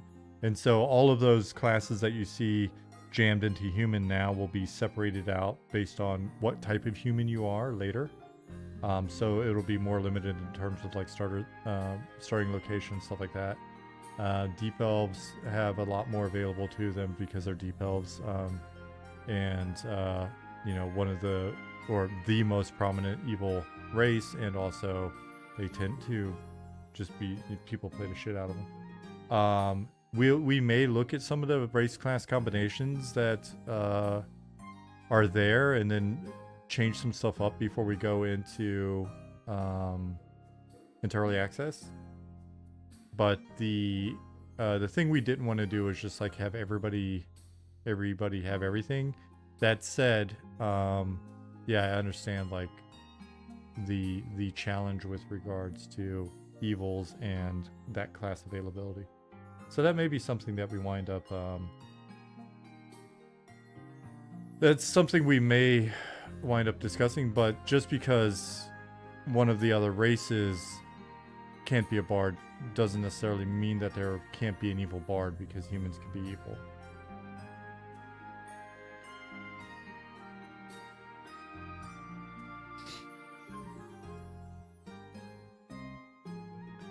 All right, so we've got, and the whole like race class combo thing was such a, I mean, we spent weeks and weeks going back and forth on stuff on that one. Yeah, there are opportunities for certain races to unlock certain classes over time, right? So, you know, there are those opportunities for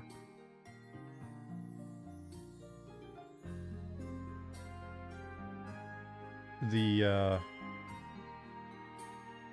unique opportunity. So I'm not saying these things are going to happen, but like, would it be super crazy to see a deep elf ranger or a deep elf bard or something like that as part of an interesting unlock? I don't think it would be crazy.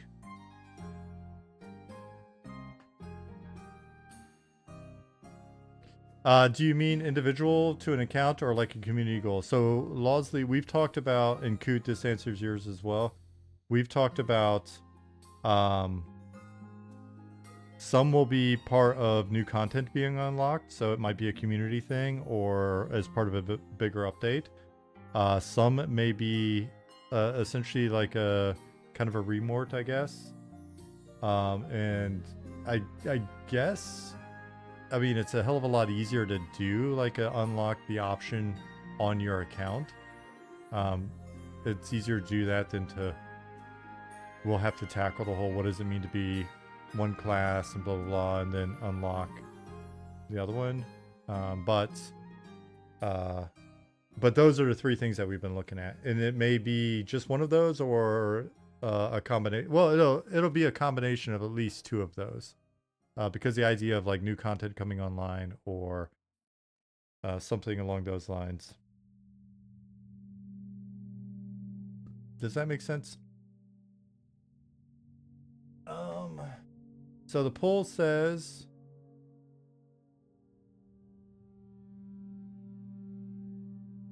72 people participated. Thank you for that. Will you be playing a deep elf as a main once they're available?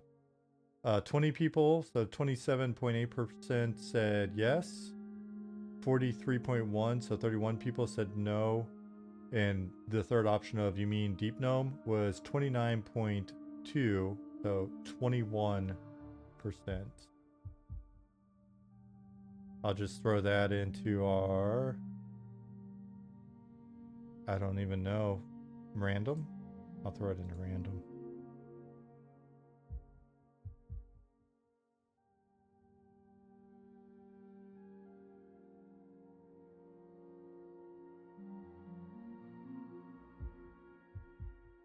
How close are we to having guns in game? No guns. NDP, no guns. Unless you work out.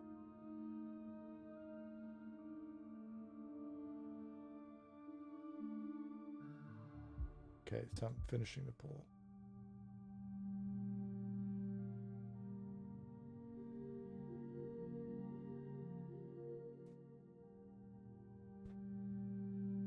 Is that the NDP? I do believe so. The youth, the myth, the legend.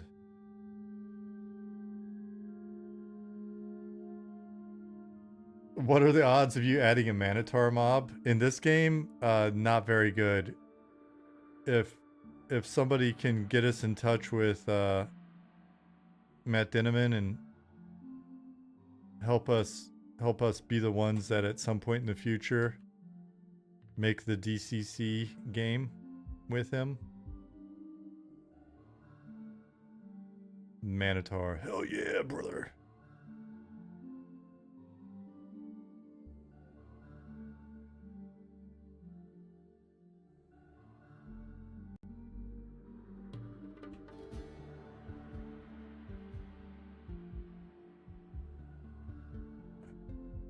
Hail, brethren. Man, those guys are so great. No spoilers, but they're awesome. Oh.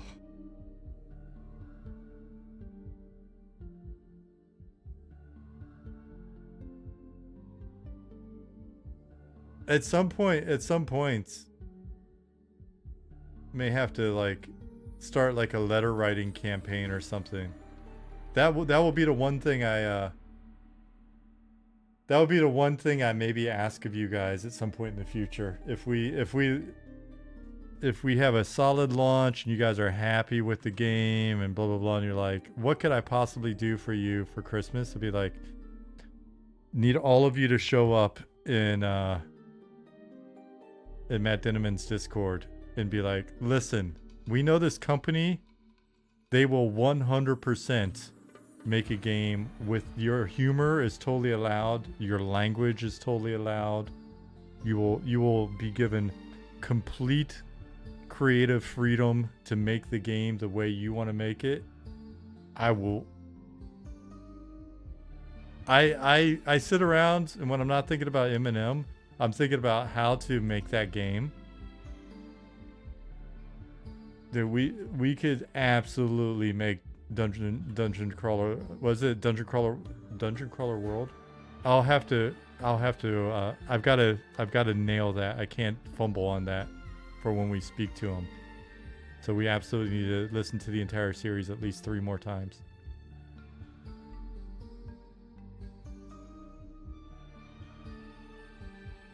Yeah, so Yushu's here in chat got me tuned into DCC, and my wife and I, she took me on a little, like, for my 50th birthday in March, she took me on a little, we had like this little birthday weekend where it was like a collection of tiny homes out just outside of town, where we could have like a little fire at night, and you know, we had a fire during the day and at night, and you could just go out there and hang out and stuff. And we just sat out there and on the phone listened to. We went there, and I had a book that we were listening to on the Revolutionary War, and then you guys had mentioned DCC, so I had that as well. And so we were listening to the Revolutionary War, and I was like, hey, you want to try this thing out that they were talking about? And we started it, and from that point forward, dude, we were just, we woke up, and immediately while we're eating breakfast, we were listening all day. We each had earbuds in, and we were just sitting out there laughing our ass off around the fire. Went in, stayed up super late. Like, I think we went through the first 1.5 books, and then we've just blasted through them, and we've just started over. Like, we'll wake up in the morning over coffee, we'll be listening to book 1 again before bed.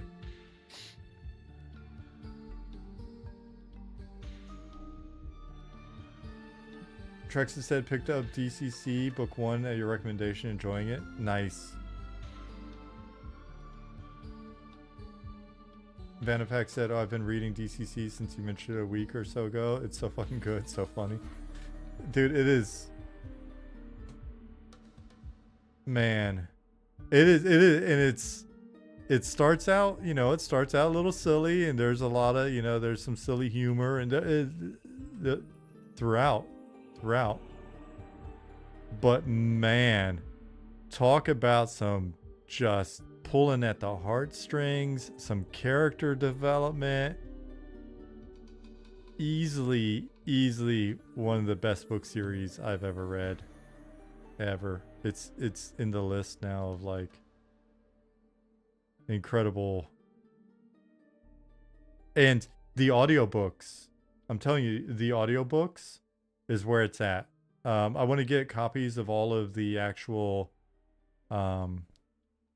books and check them out as well. But Jeff Hayes doing the voices, holy shit. I thought he modulated his voice or something. I thought he did something to be able to pull off those voices. And then since we finished, we've checked out a few YouTube clips, and he does it in real time in interviews. The audiobooks for Dungeon Crawler Carl. He did not appear as I expected either, but it makes sense. Yeah,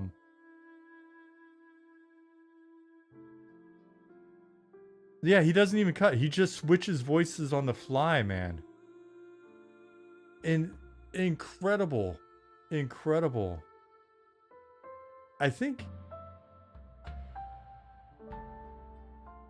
I could probably like show a clip here without it.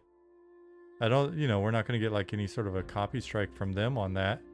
And there's clips without spoilers.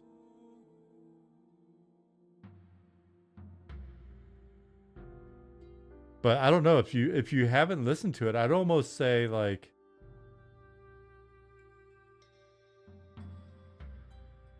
I would say maybe listen to it and then look at Jeff and kind of see in his like disposition and expression changes and stuff. Lawsy says Matt Denneman said that he wrote the story for the audiobook first. It makes sense. Like, I was, after we listened to a few of them, I was thinking that maybe it was only ever an audiobook, and then I saw, oh no, the actual books are out there, which is, you know, that's cool. But man,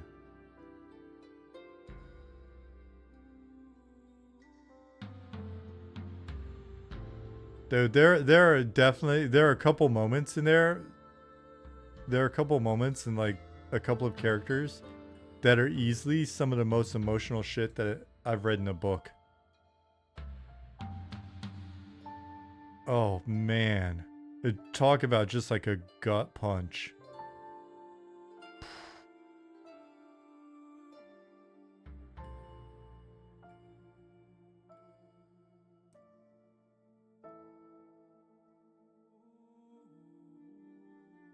How many? There are 7 books at the moment. He's working on book 8. And if you're somebody that's like into spoilers and stuff like that, he posts as he's writing, he posts the chapters on his Patreon. And people have like helped him find inconsistencies and stuff like that. Yeah, the series only, it's not that old of a series, right? 2019, 2020, something like that. I would say if you're not a big reader, get the audiobook. The audiobook is where it's at because of the voices and later on the sound effects and stuff like that. The audiobook is the coolest audiobook I've ever heard. Dungeon Crawler Carl series.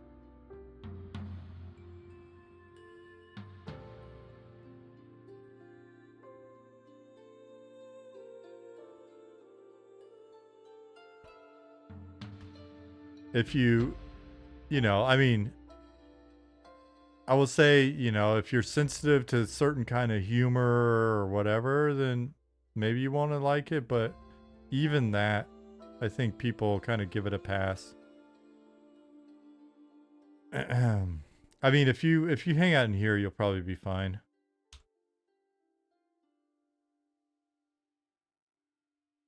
But yeah.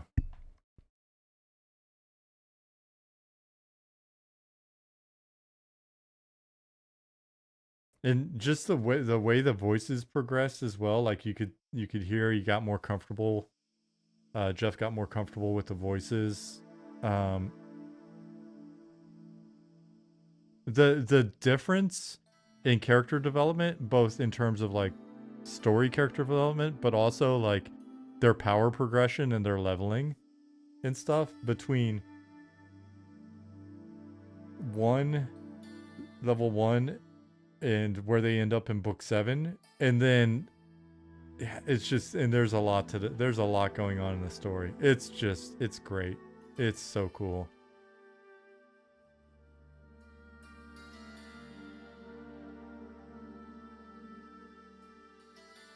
And you can tell he loves video games.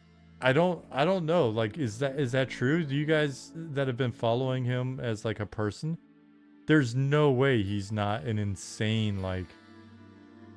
gamer. Yeah, Surfer, we're talking DCC again.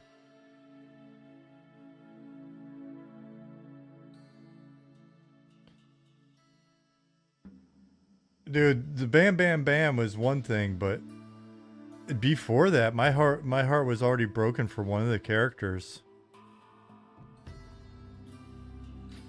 Again, no spoilers, but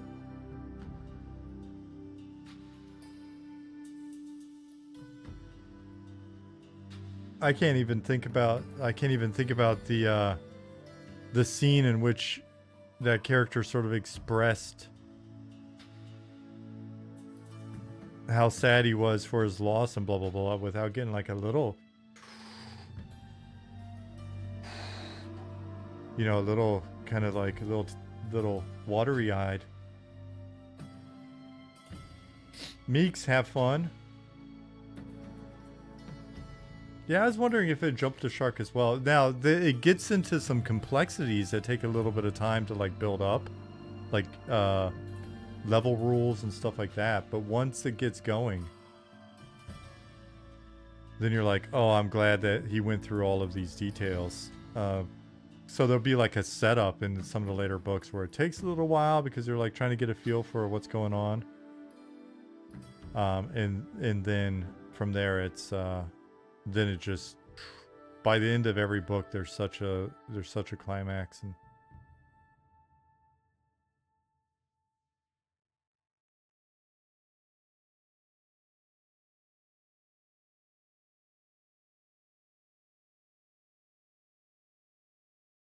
oh wait, no, you're saying, I get what you're saying, Meeks.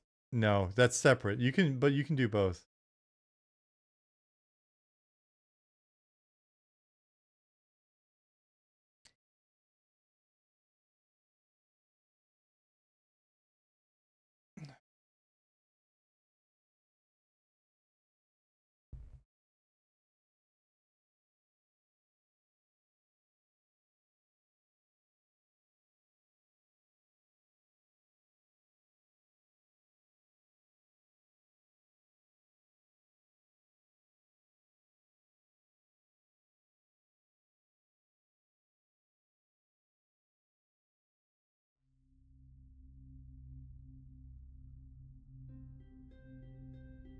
What's up, Goblin? Goblin, I've mainly just been deleting in here and making some room because the other guys aren't broken out into individual FBXs. So I just figured I'd do some deletion for now, but now I'm gonna go over to Keeper's Bite and do some cleanup. Excuse me.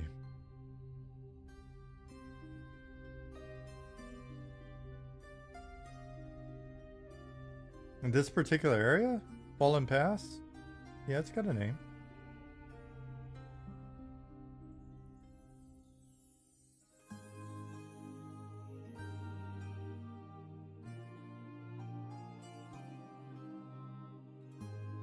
On a more micro level, yeah, we've got it broken into some like different areas that we call out. So, I don't think there's any like, I don't know that it's a lore spoiler. I will say that this whole area, I don't think it's a spoiler. Let's just say that this whole area is a continuation of a civilization that covered all the way from here all the way down to where Night Harbor is. And so as you're learning about the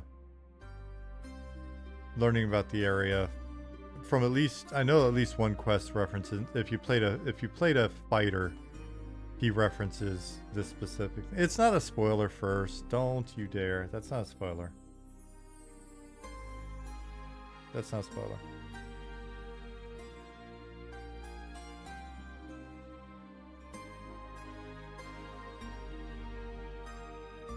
First is always, dude, he's got the biggest ears. He's always listening to try to bust me. Time to contract robots boulder removal service. We've been talking about boulder fondling for the last hour and a half. Scenes and scene. I spoil. I did not spoil first. Always looking to bust me out. First is probably sending Nick a DM right now. Sean's spoiling again. Fondling the boulders while fighters have to rub the stone. What kind of game are we making?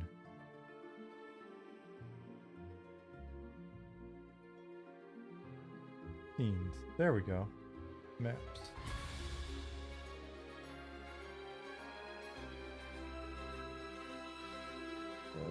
Keeper's Bite.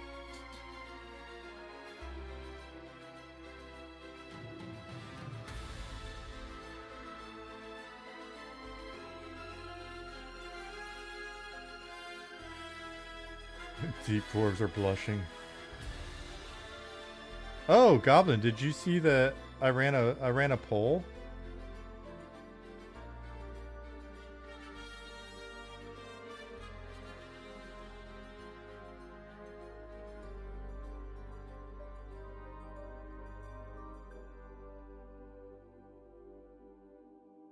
Will you be playing a Deep Elf as a main once they're available? Yes, 27.8%. No, 43.1%. You mean Deep Gnome? 29.2%. Interesting. That was 70 people.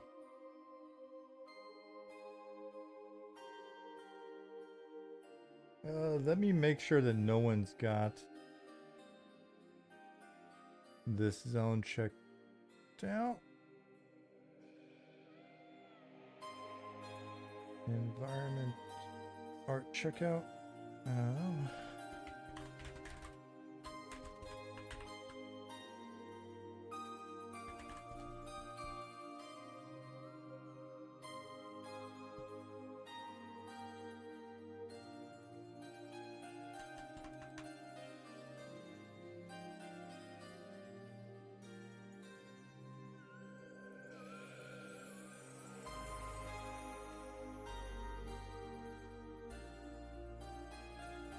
So glad Deep's going to be fully fleshed out and playable for an October playtest. Spread the news. Thanks, Todd.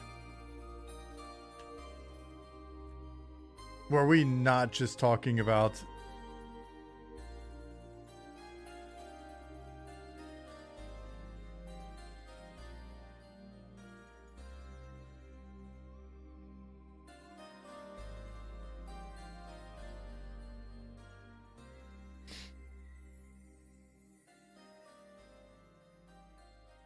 You can just blame it on me. When that robot guy wasn't talking about how much he hates players, he promised the following.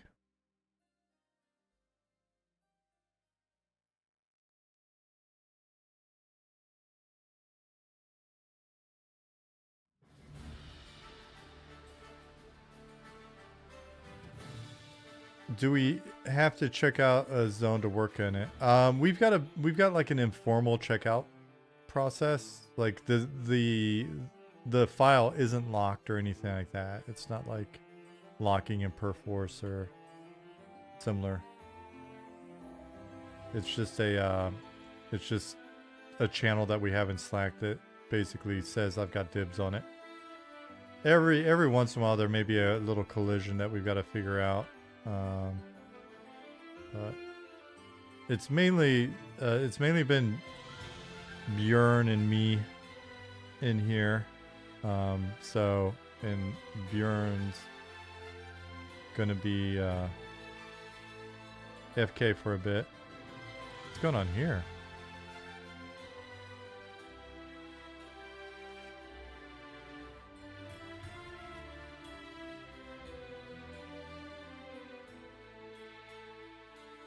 What the...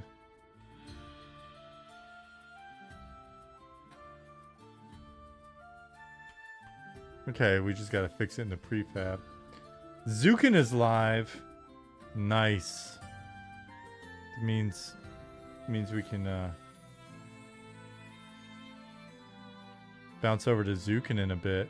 I might call it an early night, see if I can squeeze in a little bit more listening to DCC with the misses time.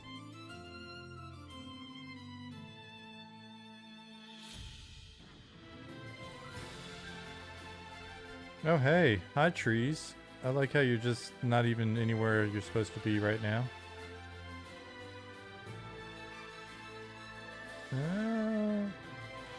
I think we actually will need to change that in the zones geo. So I'm gonna leave those there as a reminder. That stuff got all sorts of out of whack.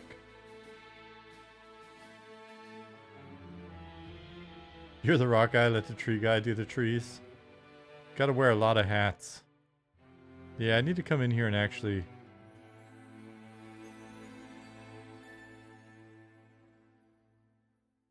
Rival stream. Yeah, we gotta start talking bad about Zukin now. He's a rival now.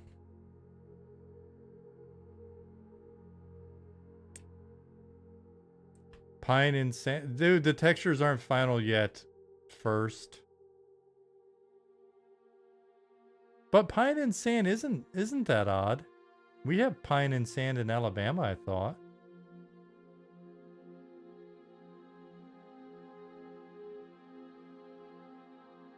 That's probably even the name of a place. That sounds like a town. Sandy Pines.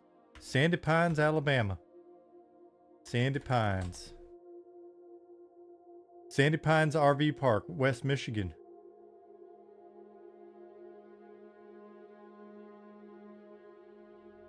Sandy Pines Golf Club. DeMont. Was that Indiana? Sandy Pines Resort, Bacchus, Minnesota. Is there Sandy Pines, Alabama? There needs to be one. New homes in Sandy Pines, Tuscaloosa, Alabama.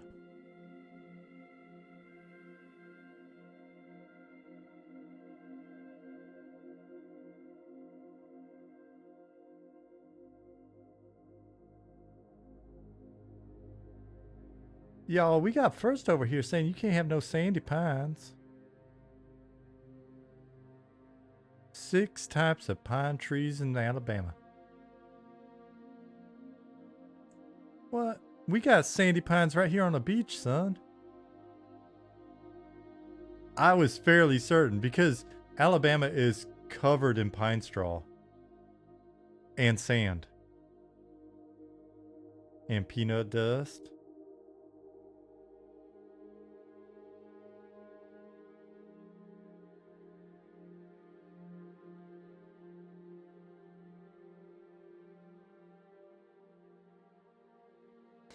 Bender2269, thank you for the follow. Yeah, so textures, some of the prop work, etc. Like I said, this is a zone that's in progress. We'll actually have to come back in here. I think the beach got nuked a bit as well.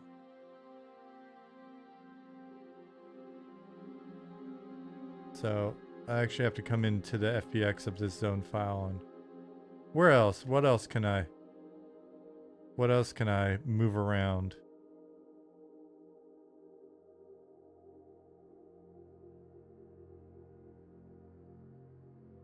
About how fast the world's coming together, dude. It gets faster and faster. It's like that Willy Wonka scene.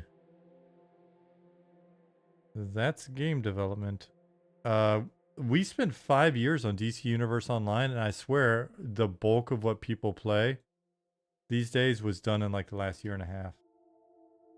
I am not moving back to Alabama. Too many people in Bama, Bill.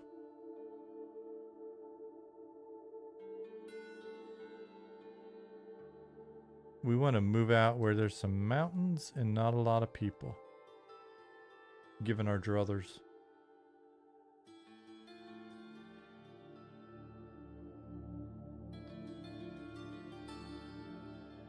If and when we move, I'm also going to I'm gonna make sure we got enough time that we can meet the neighbors. We'll be like, hey, we're gonna invite you to dinner because we're looking at a house near you.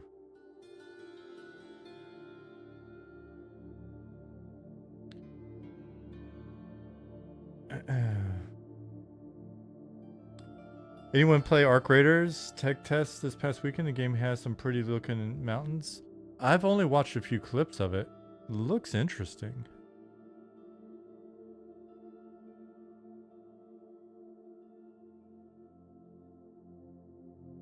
Preferably fiber. Yeah, if possible, it'd be nice to have fiber out there. I guess worst case, we'll just do satellite. We'll do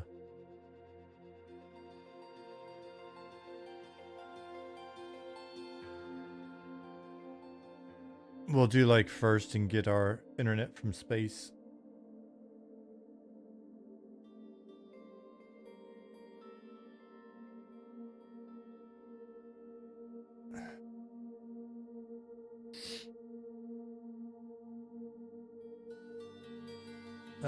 Trees are good, but more advanced looking than Palm's Biome Jam. Did you guys decide to aim a bit higher on them?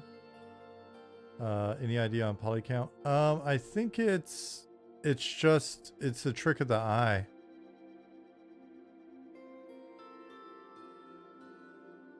They're actually designed very similarly to the Palms. These are just cards with paint.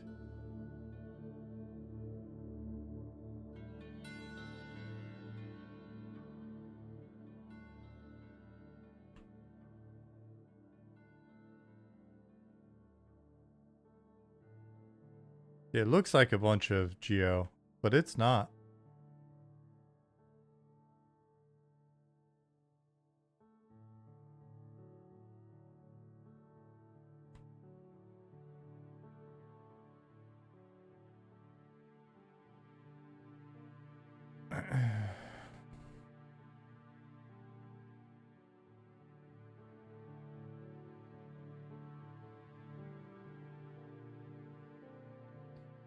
Liz Biscuits, what's going on?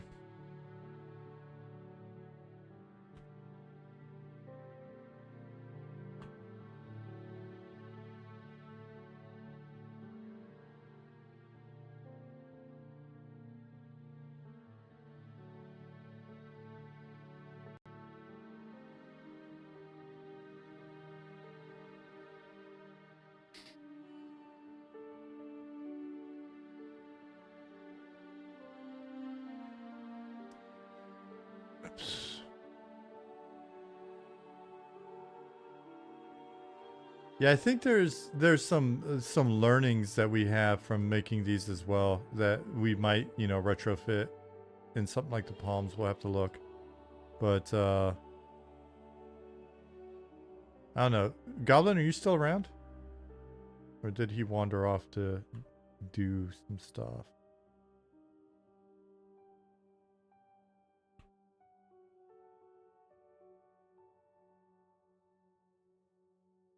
Probably hanging out with Zukin in the rival stream. That son of a... We got to talk bad about them now. There are rivals. I'm bringing it full circle. SMH my head, exactly. You need to do that with your head. Frickin' traitors. Chat bubble loving losers. They're over there probably trying to add chat bubbles to everything. Frickin' Goblin and Zukin.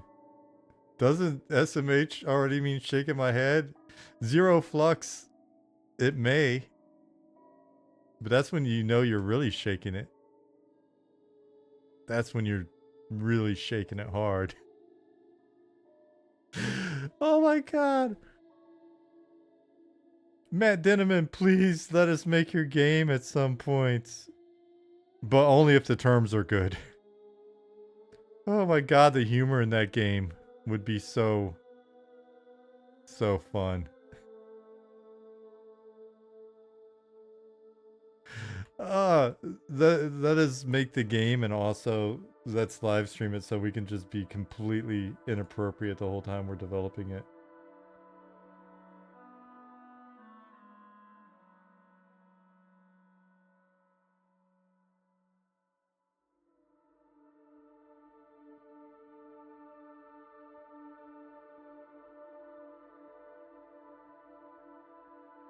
Dude, I think about that game so much. Don't I? I mean, Liz?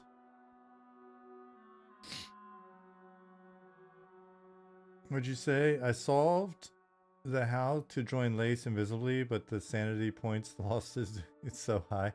It's Lovecraftian lace work. There's constantly a sanity check.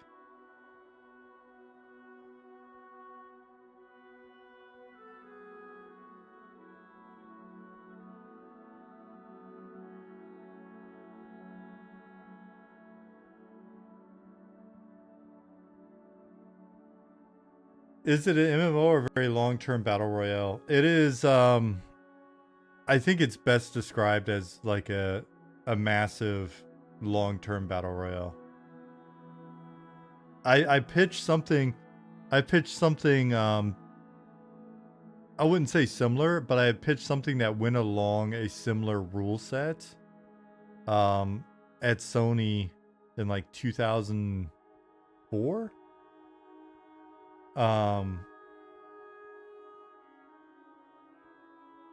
Because we were actually really hyped on Battle Royale before there were Battle Royales, because we had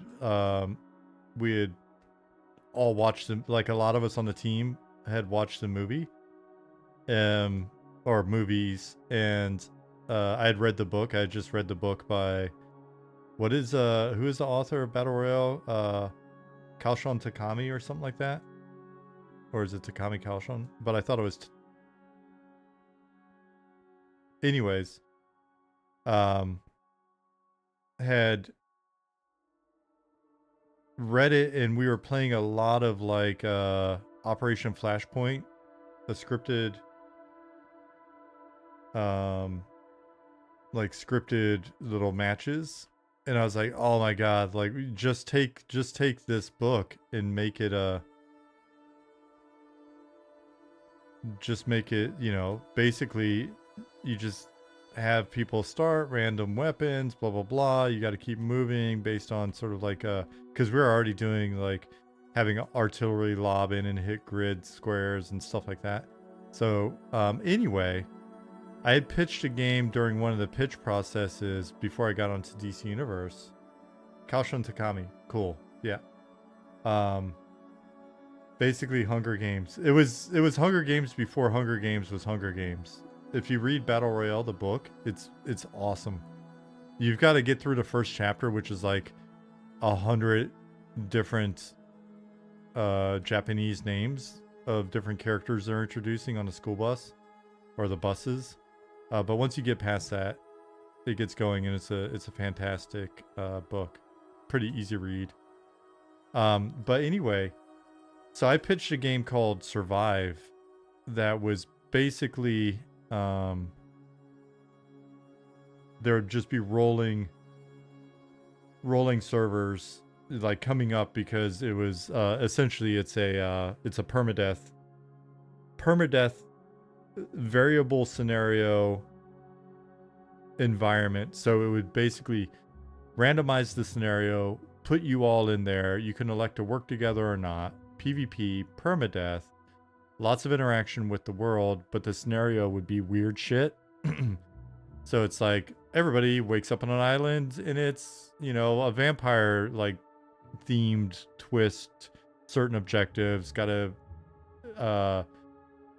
hit, like basically hit the success criteria, with individuals then having random different success criteria given to them as bonuses. So it may be betrayal criteria or other stuff like that.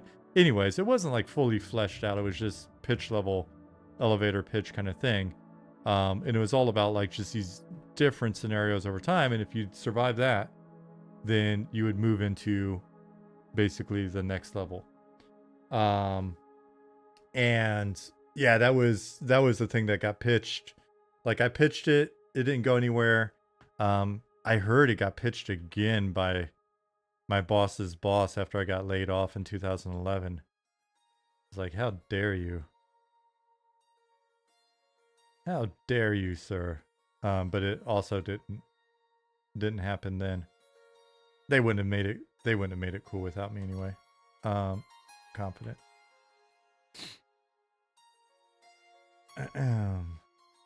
But yeah, so like there's so much good stuff in the DCC books that would work with that kind of premise.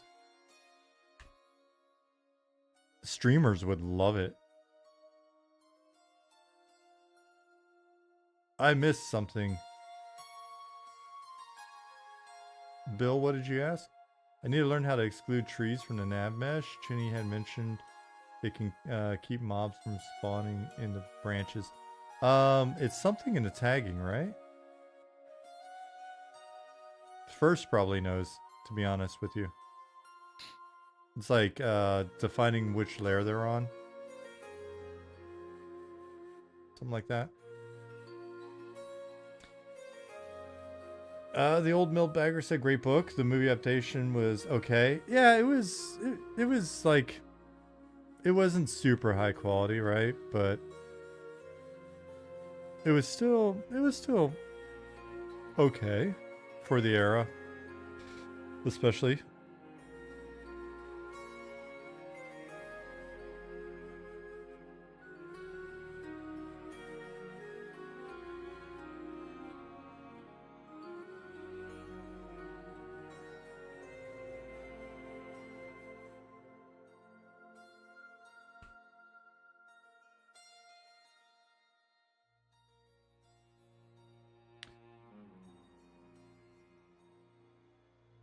The Old Milk Bagger, when did you see it? Did you see it more recently, or did you see it like kind of in era?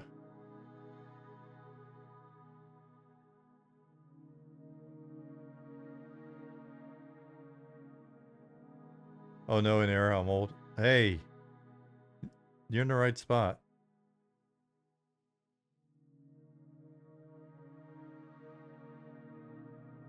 I, my friend, am also old. I love when someone's being like saying something about Eminem or whatever in like the YouTube comments or whatever. It's like this game's probably just gonna appeal to a bunch of old heads, and it's like, are you not in the community? How did you stumble across this video, young man? Do your parents know you're watching a video about Eminem? Yeah, boomer game.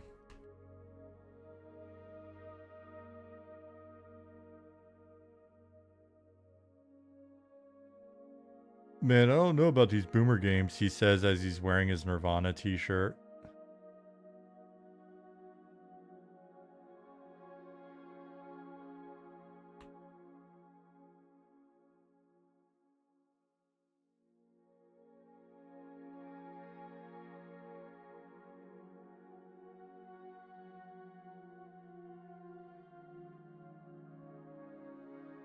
That product's only gonna appeal to boomers, man. Well, but you realize there's a lot of boomers now. The problem is there's not enough of you young people. That's the problem the world's running into. Not enough young people, too many boomers. Also, apparently, all the boomers took all the cash and hoarded it like dragons and aren't giving you any. That's also a problem, I heard. So, what you're saying is we're making a product for the biggest demographic that has all of the cash. Interesting. I did not even think about that when we decided to make this move. I didn't realize. I did not realize our target audience was dragons. Dragons?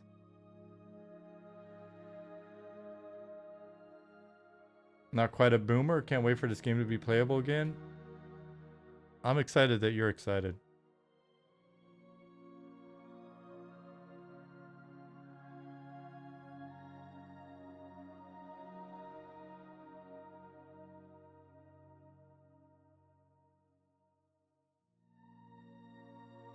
There you go. Now we need to be able to play as dragons, not humanoid dragons, actual dragons. We'll add it later as a microtransaction.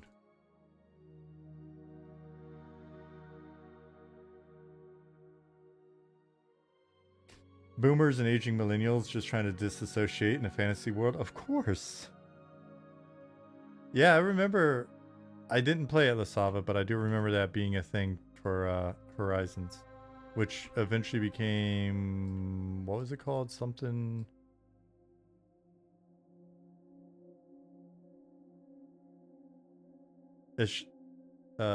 Ishtaria, yeah. Not to be confused with the movie Ishtar. Which, if you know that movie, then you really are old.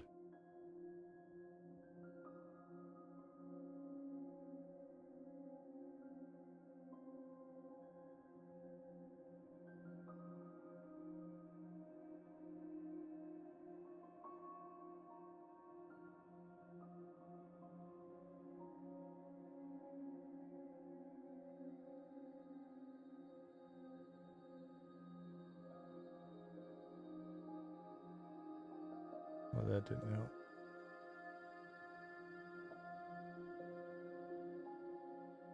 Well, no one's going to see that high, right? Okay, you can obviously see that high. Oh my gosh. Just watched Zardoz for the first time recently? Wow. At a party or just on your own? You're like, you know what I need to see right now? That's Sean Connery in the banana hammock, right?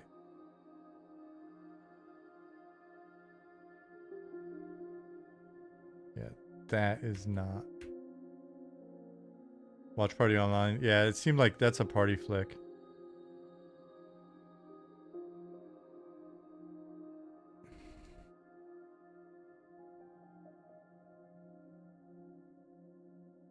The gun is solid. It is a solid... The gun is good. The penis is bad. Sound like one of my ex-wives. Did I just say that out loud? What? Next time someone's talking serious about me saying something seriously on Reddit, just point them to that clip. When they're like, well, but he said, just be like, he also said this. I don't think you should take it, what he's saying that seriously.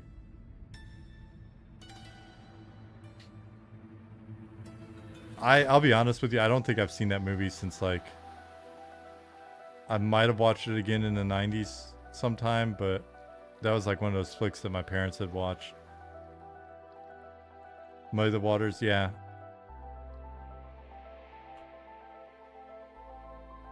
Unacceptable humor is like my smoke bomb.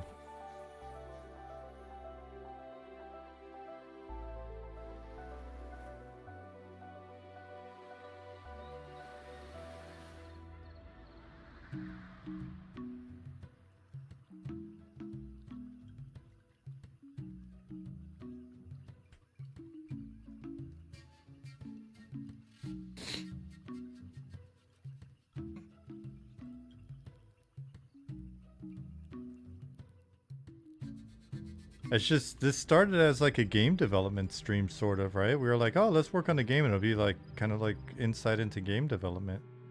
And then, but we're giving you the real look. This is a lot of times the silly stuff we're saying is the shit that gets said behind, gets said in the office.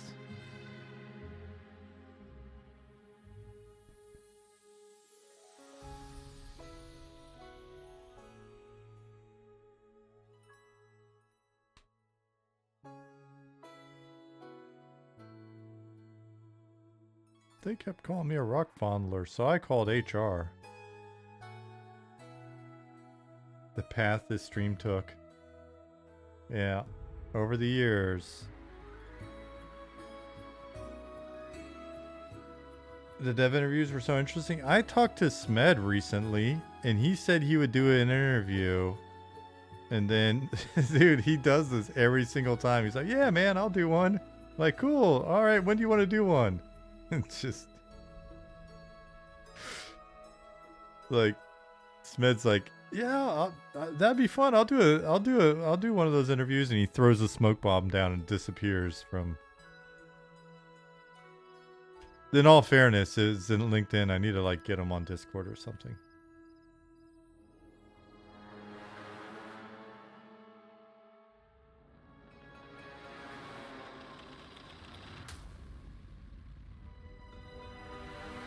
Vanifec, that is kind of what happened, right? The interviews were cool because that's how I met Nick and Ollie, and then the rest is...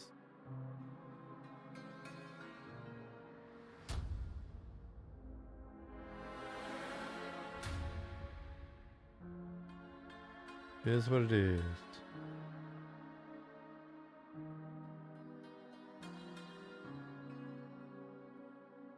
I'm gonna have to tell Bjorn that the geo is staying like this. This is the last time I'm moving these frickin' trees.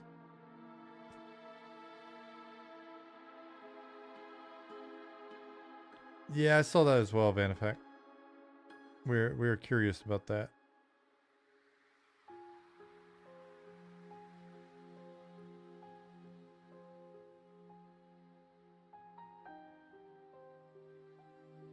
Nightly Dietrich. Jiggly Butt, thank you for the follow. Just wanted to say I really appreciate the work you and your team are doing. It's seriously impressive. I'm curious how you all plan to handle FOMO-driven content in MMO and games in general.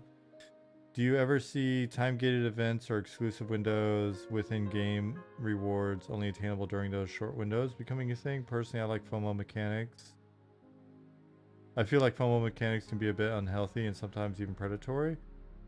So I'd love to hear your thoughts on how Eminem might approach that. I mean, it's not something where we've got like big plans to do FOMO stuff. The stuff that is like time sensitive, most of what we've discussed to date has been stuff that would be recurring. It would be cool to have world events, right? There are things that we would like to do that might only happen once on a server, but would be maybe more communal.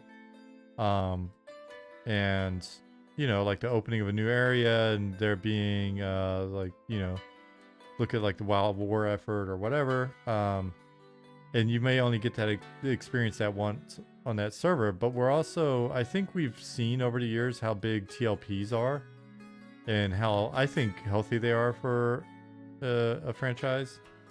And so you know, it's one of those things where if you miss it on this server, you might be able to do it on the next server, right? So, and you know, it's kind of a mixed bag. It's on one hand, I understand it sucks to not be able to get like, you know, that drop that gets taken out a bit later or swapped with a different item. But those items are also so cool, right? Like that's one of those things that motivates me on an EQ TLP. It was like, oh man, I want to get my mask and blah blah blah. So yeah, I don't think it's anything where it's such a,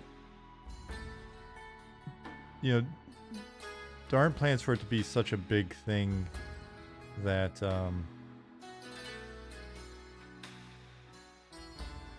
you know, it's something that needs to be on everybody's mind all the time. I don't know if I explained that well, but I can only give a fairly wishy-washy answer on it. Hey Dark Inside, what's going on, buddy? Are you guys taking early measures to take snapshots of patches to facilitate classic WoW TLP servers? Ollie's been doing that for so long that you can go back and play builds from like 3-4 years ago. Like our earliest builds, capsule builds, you can still play. Matter of fact, there'll be times when Nick wants to go back and like see something related to the way something was set up, like water or whatever.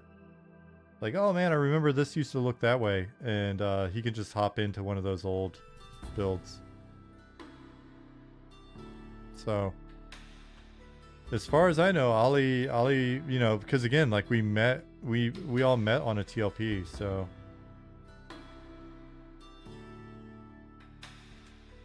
Ollie's been thinking about it.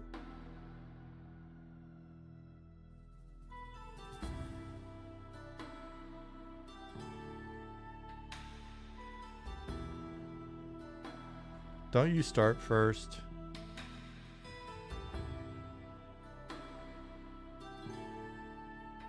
First is an instigator. He's an instigator.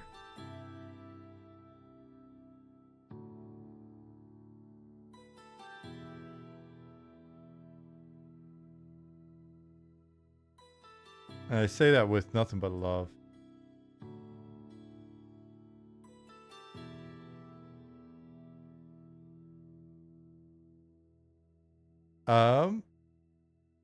Aradune is where you got back into MMOs, played through launch to the end of pop. It was a lot of fun. Hey, me too. I had a lot of fun on Aradune. I loved my cleric. I had never played a cleric. Well, I never played a cleric up into like real levels. Like,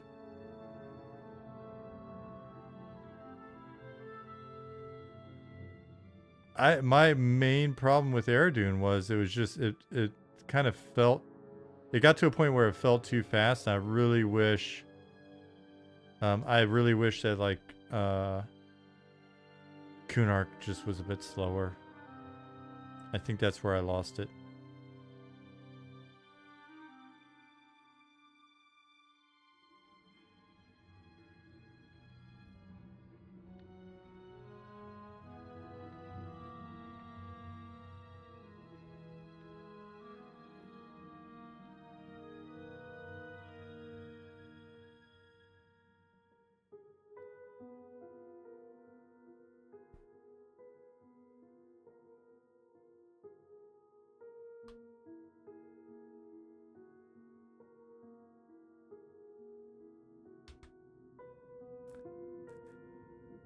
I played the rogue I always wanted to when I was a teen. Never got to experience a lot of stuff in Era, so getting that chance was fun. Yeah, I mean, it was just cool, man. It was cool popping in and seeing everybody there. And hey, I tell you what, it's 10:43, but you know what? Let's I just hit save. Let's go raid Zukin so that you guys can spy on them, make sure they're not trying to put chat bubbles and everything. You can compliment Goblin on the trees. can fix the seam. The old millbagger said, I went back and did this with Enchanter. As a kid, I was too scared to play one. But I mained Bard and I was a really stupid kid because it felt stressful. Was really fun to have that experience. Yeah, I mean, it's really cool being able to go back and kind of relive that experience. All right, guys, let's raid them. Let's infiltrate the rival stream. Which is stick around and kill them with kindness. Hey, it was fun hanging out with you guys as well. Hey, thanks, Dark Inside.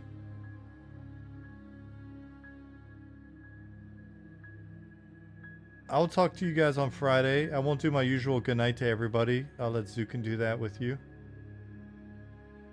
Thanks for being here. Thanks for the new follows. Thanks for those of you that have been following but been lurking and ain't said nothing. Thanks for participating in the poll. Mateo102, thank you for the follow. Let me set up the raid.